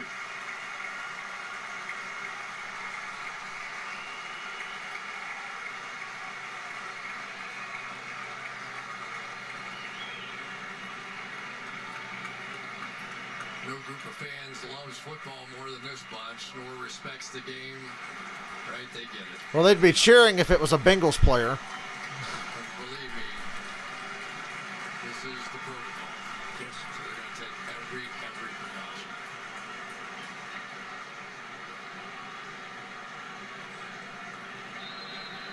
And then the most ridiculous part to flip a switch and try to get back to. Okay, 1st and 10 Steelers at midfield with 3 minutes to go and counting. Draw to Najee Harris. Gain of 10 and a first down. Come on, Seattle. Snap out of it. Steelers trying to get in field goal range. Well, it sure is nice to have a big tight end like Zach Gentry out there, because when it gets to this Seattle's getting close to the point of maybe having to use some timeouts. One more first down and they'll have to start burning them. comes to blocking, Zach Gentry is the guy that they want in there. Fryermuth and Ebron are much Steelers have to run one more play before the 2-minute warning. Coming up close to the 2-minute warning from the 41. Draw to Najee Harris. Gain of 5. Timeout Seattle. No. They're going to go to the 2-minute warning. Taken by Seattle, so it'll take us to the 2-minute warning. 17-17, Pittsburgh at the 36-yard line. Steelers control the game. Game they led by 14. Trying to play victory in the end.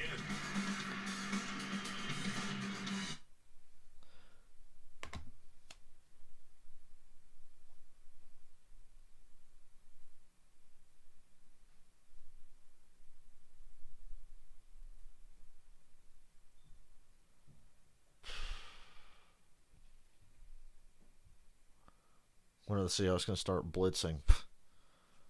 I don't know. I think they're too scared they can get beat deep so easily. They don't trust their pass defense. The Steelers have been running the same goddamn draw play to Najee Harris over and over.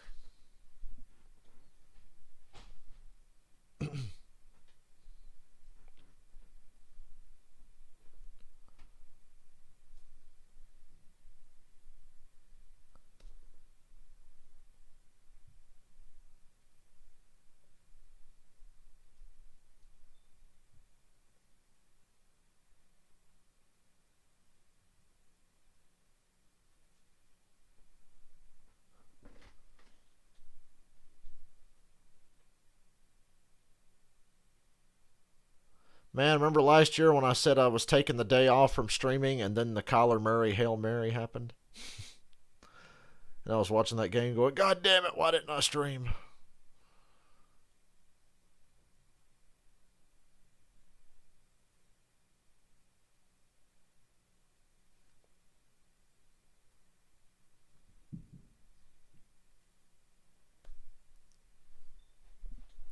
I don't get why we're having another fucking long commercial after we just had 2 and a long injury timeout and it's almost 11:30. Well, it is 11:30 actually.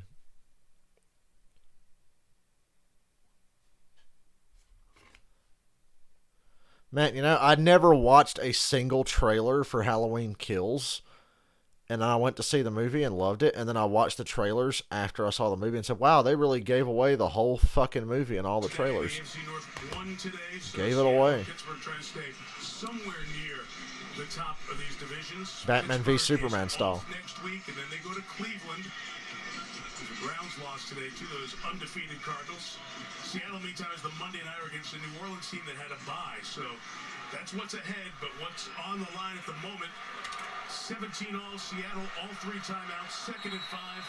Field goal attempt from here is 54 yards. It would be a 54-yarder. Seattle still got 3 timeouts. It's 2nd down for the Steelers. Ben saw that safety, Adams, creeping up. Ben wants to throw, loads up, and throws a wobbler. Out of bounds. Nope, out of bounds. Claypool made a nice catch, but his toe was out of bounds. He was out of bounds, and it appeared there was an offensive push, which is going to push Pittsburgh out. Offensive pass interference on the Steelers. Washington at Green Bay. Oh, boy. Pray for Robert. Claypool pushed off, then caught the ball out of bounds.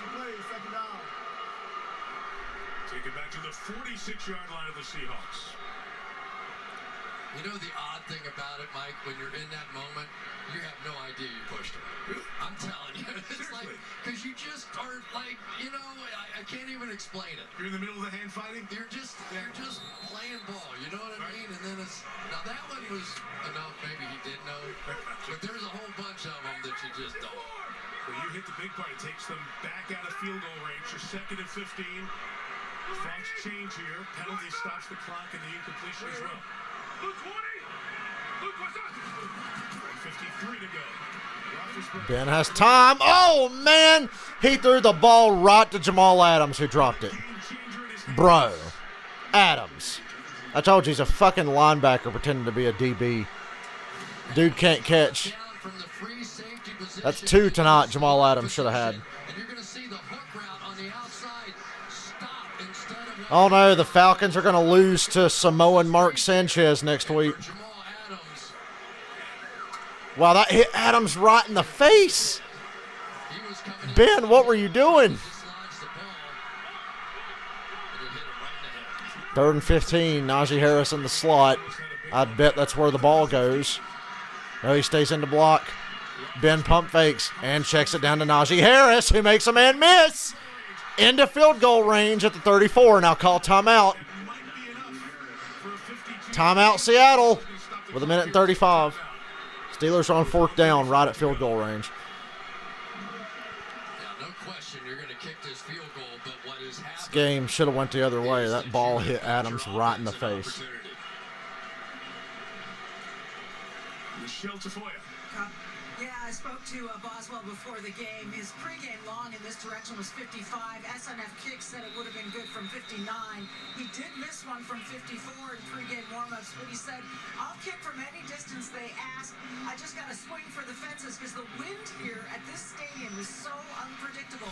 He said you could be Seattle's going to get a chance to tie it up again and send it to overtime if the Steelers make this kick. If they miss it, they get a chance to win it. Such a strange stadium, Michelle, forever. 52-yard field goal. To the right, the opposite end.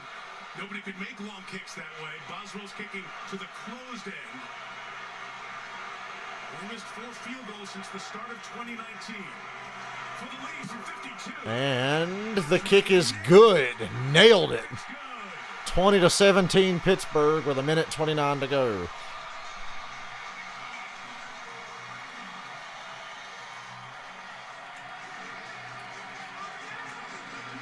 My Falcons won't be 3-3. We're going to lose to Samoan Mark Sanchez next week. As the fourth longest right there from 52. That is a tremendous hold, first of all, into his body. At least the Falcons will be healthy going into that game. Which the kickers love. And Boswell has just been on a heater. Ben's loving that one. Najee Harris with that great effort after the catch. Najee Harris saved the day. Jamal Adams not having hands also helped save the day. Tyler Lockett squinting his eyes to hear the bad news, but I'm not sure that it is. I mean, as an offense, there's Swain instead. I'm sorry. But I'm not sure that it is, because as an offense, this is all you can ask for. You're 4 down territory the whole time, and a couple timeouts.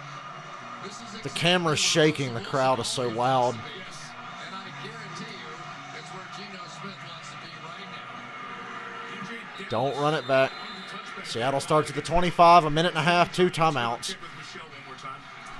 me give you an update on Darrell Taylor, whom we saw get carted off the field with that neck injury. He was placed in an ambulance that was on its way to UPMC, that's University of Pittsburgh Medical Center. He was accompanied by a Seahawks physician. I'm told, and it was confirmed to me by Seahawks PR, that he is moving all his extremities, but on his way to that level 1 trauma. So the guy who got hurt is moving his arms and legs. He's not paralyzed, thank God. To Taylor. Geno Smith, here you go.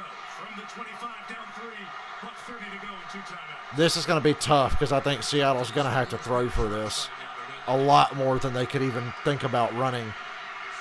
Pressure comes, passes, caught on the side. 7-yard gain and gets out of bounds.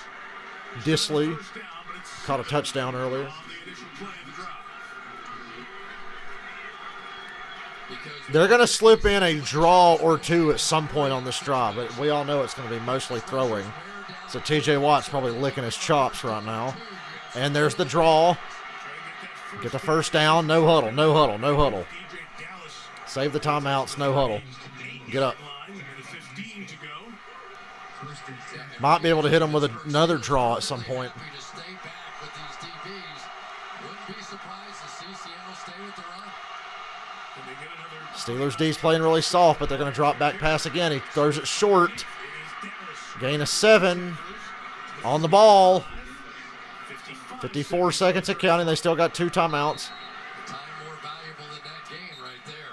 And now they call timeout. A few seconds until they took that timeout. 2-3 seconds you cannot waste. I don't know. I wouldn't have called timeout there. Seattle decides to hit the pause button at 52. They're methodically moving down the field, but they need to pick up the pace. They could have saved a timeout there. There is Jason Myers, 7th-year kicker. And those of you who were checking out the baseball and saw the Braves get up 2 in their series against the Dodgers, this game really took a turn. Steelers defense had Seattle completely flummoxed in the first half. Geno Smith in for Russell Wilson, but Alex Collins has come alive. Over 100 yards. Third quarter, they scored on 3 consecutive drives. Big Ben has been throwing it short, but let it drive down for a field goal a moment ago. Geno Smith, the ex-Jet, and with the Giants, and with the Chargers. Russell Wilson's back up. You know what they say, when you're a Jet all the way. Expect something bad here. Second and 3, Smith under One-handed catch by the running back. Gets just enough for a first down. 42 seconds and counting. Got to save the timeout now. On the ball, on the ball, on the ball. They're wasting too much fucking time. 34 seconds. 33 seconds. 32, 31, 30, 29. They say it's 3rd and inches now. Oh, DK Metcalf, what a catch. And gets out of bounds with 22 seconds. Steelers sideline says, no, he bobbled. No, he bobbled. Yeah, catch. Pinned it to his body. Yes, he did. He made that catch. He pinned it to his body. He juggled it at first, but he pinned it to his body and dragged both feet. He gets that next to last foot down before out of bounds. I think that's a catch. That's a catch. He bobbled for a second, but control 1-2 and dragged the back foot. Gee, I wish I picked up Alex Collins too, man. They are not. Field goal from here, 61 yards. Smith underneath. It's Dallas to the 35. He lost the football there. Got it back. Timeout with 15 seconds. Timeout is taken. They'll say I think you can hit him with a draw play here. the 34 Get a few yards and spike it. I think you can pull that off. Everybody needs to know what's the deal here, though. 1-2 and then turn and do something, which is what it looked like the first look at that replay. Yeah, he caught that and got stripped and then recovered his own fumble. I think. Catch, 1-2, strip. Terry, you say yes? He caught it. Absolutely, Chris. Turns upfield as an act. He caught it, fumbled, recovered his own fumble. Catch fumble. He fumbled it at the 35. He recovered it. So that's why the ball is at the 35-yard line. 18 seconds, no timeout. I think you can hit a draw here. 18 seconds. Get across that 30-yard line, maybe. I think Pittsburgh should be alert for a draw here. Timeout Pittsburgh now. They've got 2 left. Yeah, he'll be kicking in the wind. They probably need a few more yards.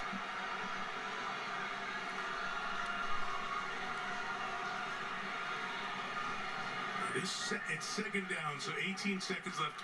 Can you complete something short, get up to the line, kill it? It's right at that window where it becomes a dangerous spot to get it killed, and then you'd have 4th down if you didn't pick up the first down or if you pick up the first down, get a few yards. You still have plenty of downs to kill it if you can get it all done in 18, 17 seconds. It is one of those interesting possibilities, but I still say a shot into the end zone with the guys you have playing on the outside one-on-one against James Pierre at the top of the screen. Collinsworth brings up a good point. Do you risk it and take a shot to the end zone with those receivers? Steelers look like they're dropping way back. I think they're going to give them the easy kick into the wind. Metcalf fumbled. Get on the ball. 10, 9, 8, 7, 6, 5, 4, 3, 2. They spike it with 1 second. Jesus Christ. What? No, there's 1 second. No, that's 1 second. Wait a minute. What? What? You've got that on the sideline. There are a whole bunch of things here. First, there's a fumble with So now the Seahawks are going to lose on a 10-second runoff. The ball didn't advance forward. You also have, if you go to replay and have It's going to be a 10-second runoff. The Seahawks just lost either way. Things to look at. Let's go first to the play. He caught this. Dude, he clearly caught it, got stripped. Another receiver recovered. How can you review that? That's a 10-second runoff, and the Steelers automatically win. The Steelers just won. Wow, Seattle got fucking robbed. I tell you, give credit to Freddie Swain for understanding, not just getting the recovery, but sprinting that ball back in. There should be 1 second left for Seattle, but now there's going to be a 10-second runoff. Dude, how do you call that? How do you have to review that? Are you fucking stupid? Stay with this, but for Swain, if he sits there 1 second longer, it's dead. He's going to get up and sprint this ball back when he sees that official winding his arm. That's what I saw too. 1 second. A couple things. First off, do you see Russell Wilson come on the edge of the field there and yell at Swain to get up and throw the ball back in? And then secondly, they said the previous play was under review, but then they ran the play with the clock stop. So Terry, that brings a whole second factor in there. So the refs want to travel back in time and review a play from 2 plays ago that didn't need to be reviewed. So there should be 2 seconds on the clock because replay has stopped the game prior to that play running. But Terry, wouldn't the clock If DK didn't catch that ball and step out before he got stripped, then Seattle just lost. Where Swain falls on the ball, the clock's not stopped at that point. Right. The clock was running until replay stopped the game prior to the snap. So that play never run. The spike play never happened at this point. So the clock goes back to where the Swain recovery happens? And then a 10-second runoff. When replay stopped it just before the snap. Okay. So it should be 2 seconds, in my opinion, from what we've seen, I believe. I mean, it doesn't make any difference. Right? Good God, what a clusterfuck they've made for no damn reason here. 2 or 3 seconds. No damn reason. Is that true? Yes. The difference this is now the clock is going to start, assuming they don't make any change to the ruling on the field, the clock's going to start on the referee's ready for play, on his signal. So if Seattle needs to get their field goal team, they're going to have to do it. Or I guess they could spike the ball again. And leave 1 second and then do it in a calm manner. They're going to have to spike it if they can even get a spike in here. Wow. So Seattle, can you believe this clusterfuck? And then the game might go to overtime on top of that. Snap the ball and spike it. Sean Smith, the referee, is just going to make the announcement. On the field of a completed pass stands. When we stopped the game, there was 3 seconds on the clock. Therefore, the game will start in 3 seconds. They're going to have time to spike it. They got to line up, though. You can have a relaxed effort at the field goal instead of Okay, this is not as bad as I thought it was going to be. And the Pittsburgh fans are upset because they saw 000 on the stadium. First of all, the 000s was bullshit. If that spike went off, there'd have been 1 goddamn second left. Steelers fans can boo all they want. My Tomlin's pissed off, but I think they would have put 1 second back on that clock anyway. They would have put 1 second on the clock. 3 seconds, which they couldn't have done with 1 second. Geno Smith is waiting. As soon as Sean Smith blows the ready for play, the game clock will start. Go!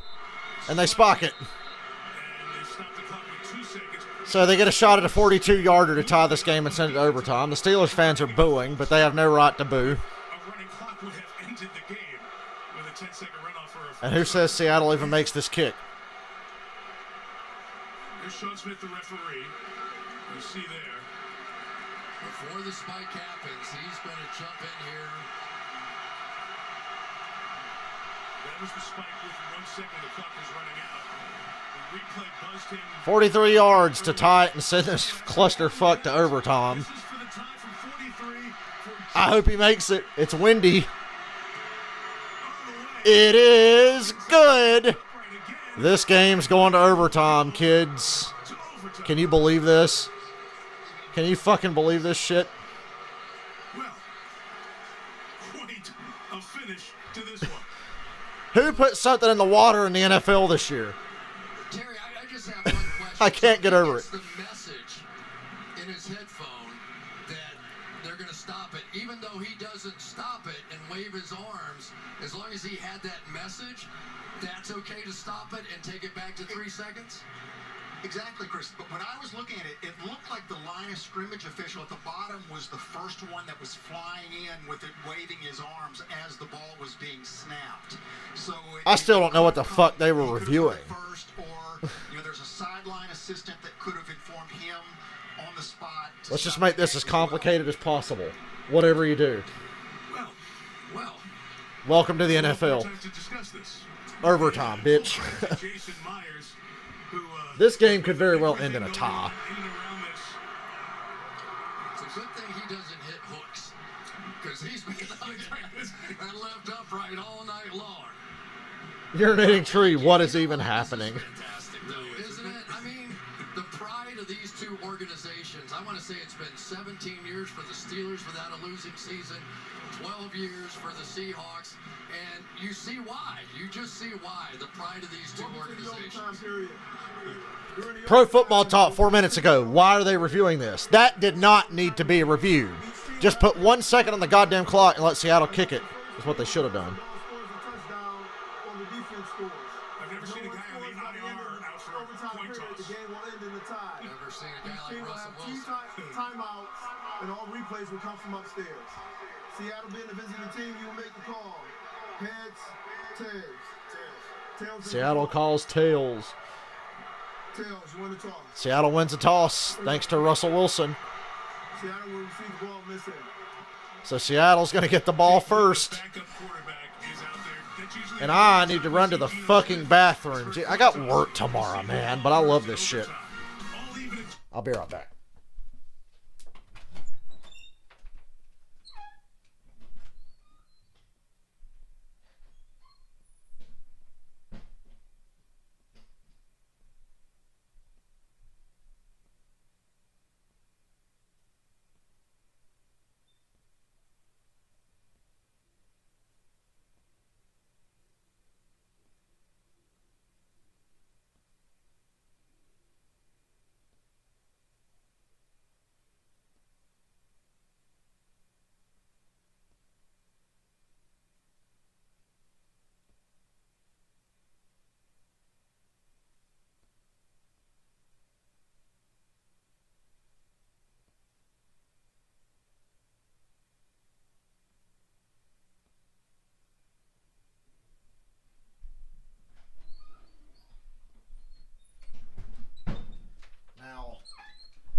reason I was thinking 10-second runoff is because I remember the Detroit-Atlanta game in 2017. Detroit appeared to score a touchdown with 9 seconds left. They stop the game. They review it. They see that Golden Tate's knee was down at the 1 yard line with the ball at the half-yard line. So they're like, okay, Detroit didn't score the touchdown. He was down in the field of play. 10-second runoff, game over, Falcons win with the Lions at the half-yard line. And they lose because of a 10-second runoff. So I was thinking there, DK fumbles, homeboy recovers it, gets tackled in bounds. They stop the game to review. 10-second runoff is what I was thinking, but I guess it's different now. They went back to the moment that they allegedly got the call to review that previous play, which was 3 seconds left. So, I don't know. Clusterfuck. But we ended up with the result we were going to get anyway here, which is overtime.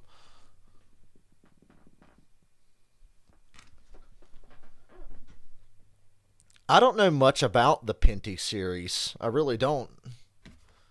Closest thing to it, I guess, might be trucks. Well, as if the fans needed a reason to get cheered up and fired up, they play Renegade. Renegade at the start of overtime. They hit them with it now. Here at Heinz Field. Oh, mama, I've been fearful of my life. I'm so thirsty, but I'm not going to drink a damn thing because I want to go to bed and not be pissing every 30 minutes. Seattle's been close to breaking a big return all night. Get to the 26. Steelers fans are loud. I think I've seen more overtime games this year than I watched all of last year combined. I've seen 3 fucking overtime games in one day. And hell, the Jags and Dolphins almost wound up in overtime. For the Steelers, but who knows if it would have ever played it. We don't look back. We believe with that down, and there would have been 1 second left on the game clock, even though it went to 0-0 in the stadium. That's pass. They go run, and TJ Watt busts that one up. And it's 1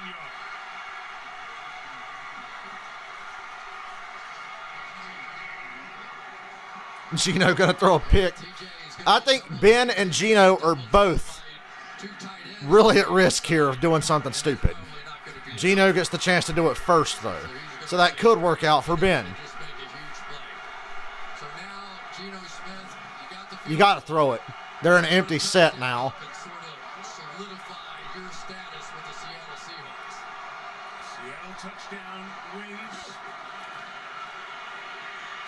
Gino deep over the middle. It's Lockett to midfield. Sorry, Robert. Salt in the wound.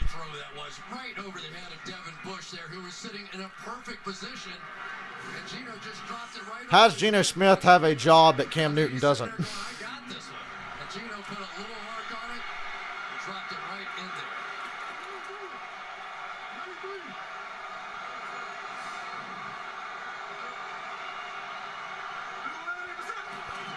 And they go back to the run, and Cam Hayward destroys it. Loss of 5. They keep trying to go back to that run, but they've went back to the well one too many times. They're going to have to put the ball in Geno's hands to win this. Hayward, when you have your starter in there, when you have the backup in there, it is really difficult. Hayward went right past him. Officially involved in 8 tackles tonight. 5 solos. Geno going to throw a pick like he did last Thursday. He's going to have to throw it up.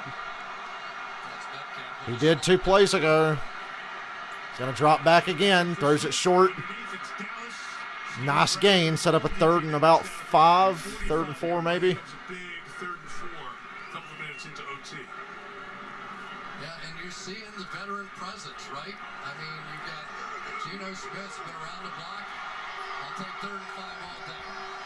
And what's interesting is this 4-down territory for Seattle. Is this 4-down territory, you think?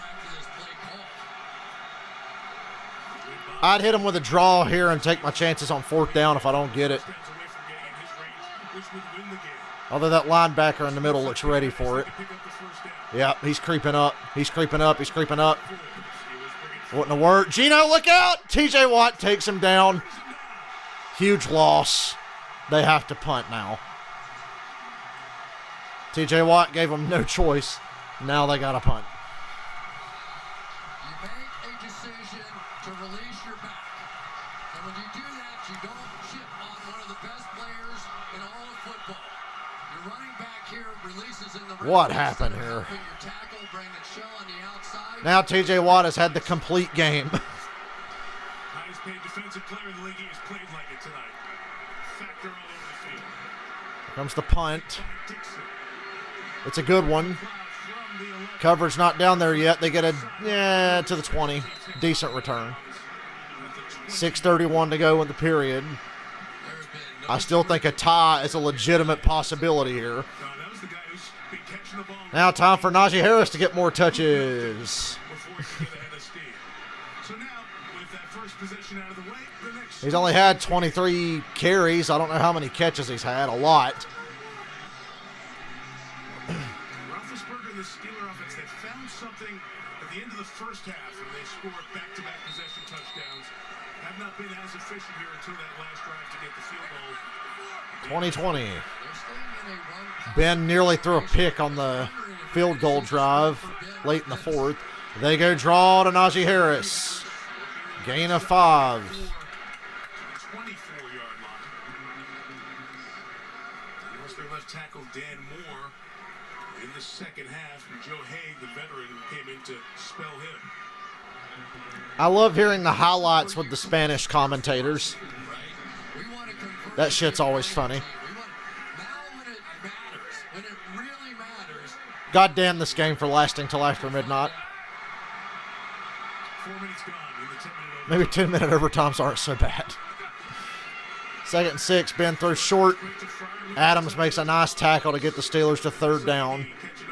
He's going to throw it short to Najee Harris for a first. We already know. This offense is so predictable. Because it's a 3rd and 3. What do you think he's going to do? And this is a team that has been really efficient, doing 3rd and 3s and 3rd and 4s over the years. So here it is. Claypool is the big physical presence, but Najee Harris is the guy who has been making the plays. Steelers go empty. He is basically uncovered. Oh, Ben under pressure. Throws it. What a tackle. What a tackle. 4th down. 4th and about 1.5 yards. That was a clutch tackle. Oh my goodness, what a play. This had to be a squared up, perfect tackle. Could not miss, could not lose. He didn't go for the big hit. He wrapped up and got Claypool on the ground. Not Claypool, the other receiver. Claypool was out there to block. And drives him straight backwards. What a play. Yard and a half short at least. Seahawks get it back. Not a bad punt.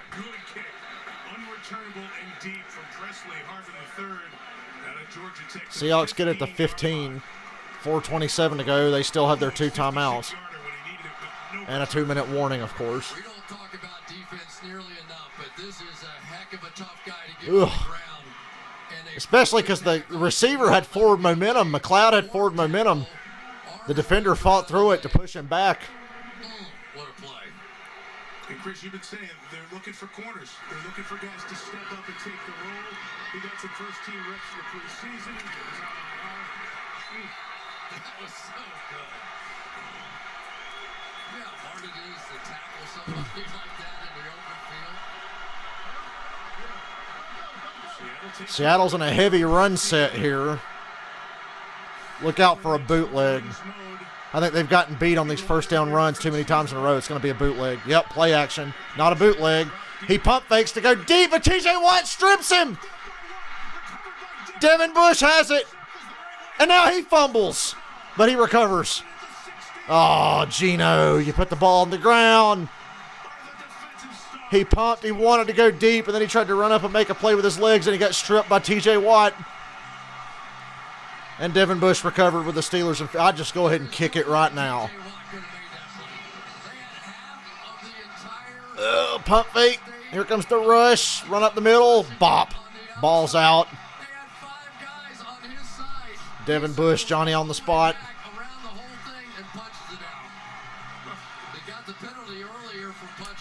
It's like being with the Jets all over again.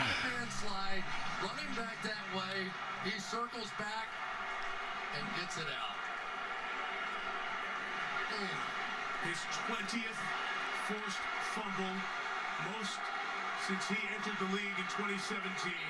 Pittsburgh has. Yep, I'd say T.J. Watt had the best game. If I'm Pittsburgh, I just kick it now. With the official beforehand, I wonder if they're just going to move it to the middle here for Boswell. Let's see. Derek Watt, TJ's brother, in the backfield at fullback, ahead of Najee Harris. It's essentially an extra point, and, well, Ben backs up to get to the middle of the field at the 19. About a 36-yarder for a win here. Yeah, you just kick it right away, buddy. Mike Tomlin may just have to go take a timeout because they weren't exactly ready to do it on second down. This whole day's been hell. Chris, we see Derek Watt out there. I've had fun today. I wish I was in bed right now, but I've had fun today. JJ playing, obviously in Arizona. Derek and TJ. Ben's going to take an in victory formation to make sure that they don't have any issues. Okay, it's going to be a 37-yard field goal. Just in case they don't make it. TJ told us one of the things I really appreciate and love about playing with my brother on the same team. A lot of days we drive to work together. The road trips we sit next to each other on the plane. We can talk about the game with your brother. It's something different. Something you can't just do with every other teammate. Look at the triple team that T.J. Watt had to deal with on that play. 3 guys blocked Watt, and then he took off when Geno ran upfield and caught up to him and stripped him. 37-yarder for the win. It's good. Steelers win 23-20 in overtime. It's all over. We can go home now. I'll see you tomorrow night. I'm doing the Titans-Bills game tomorrow. Tough loss for Seattle. 4 games behind the Cardinals.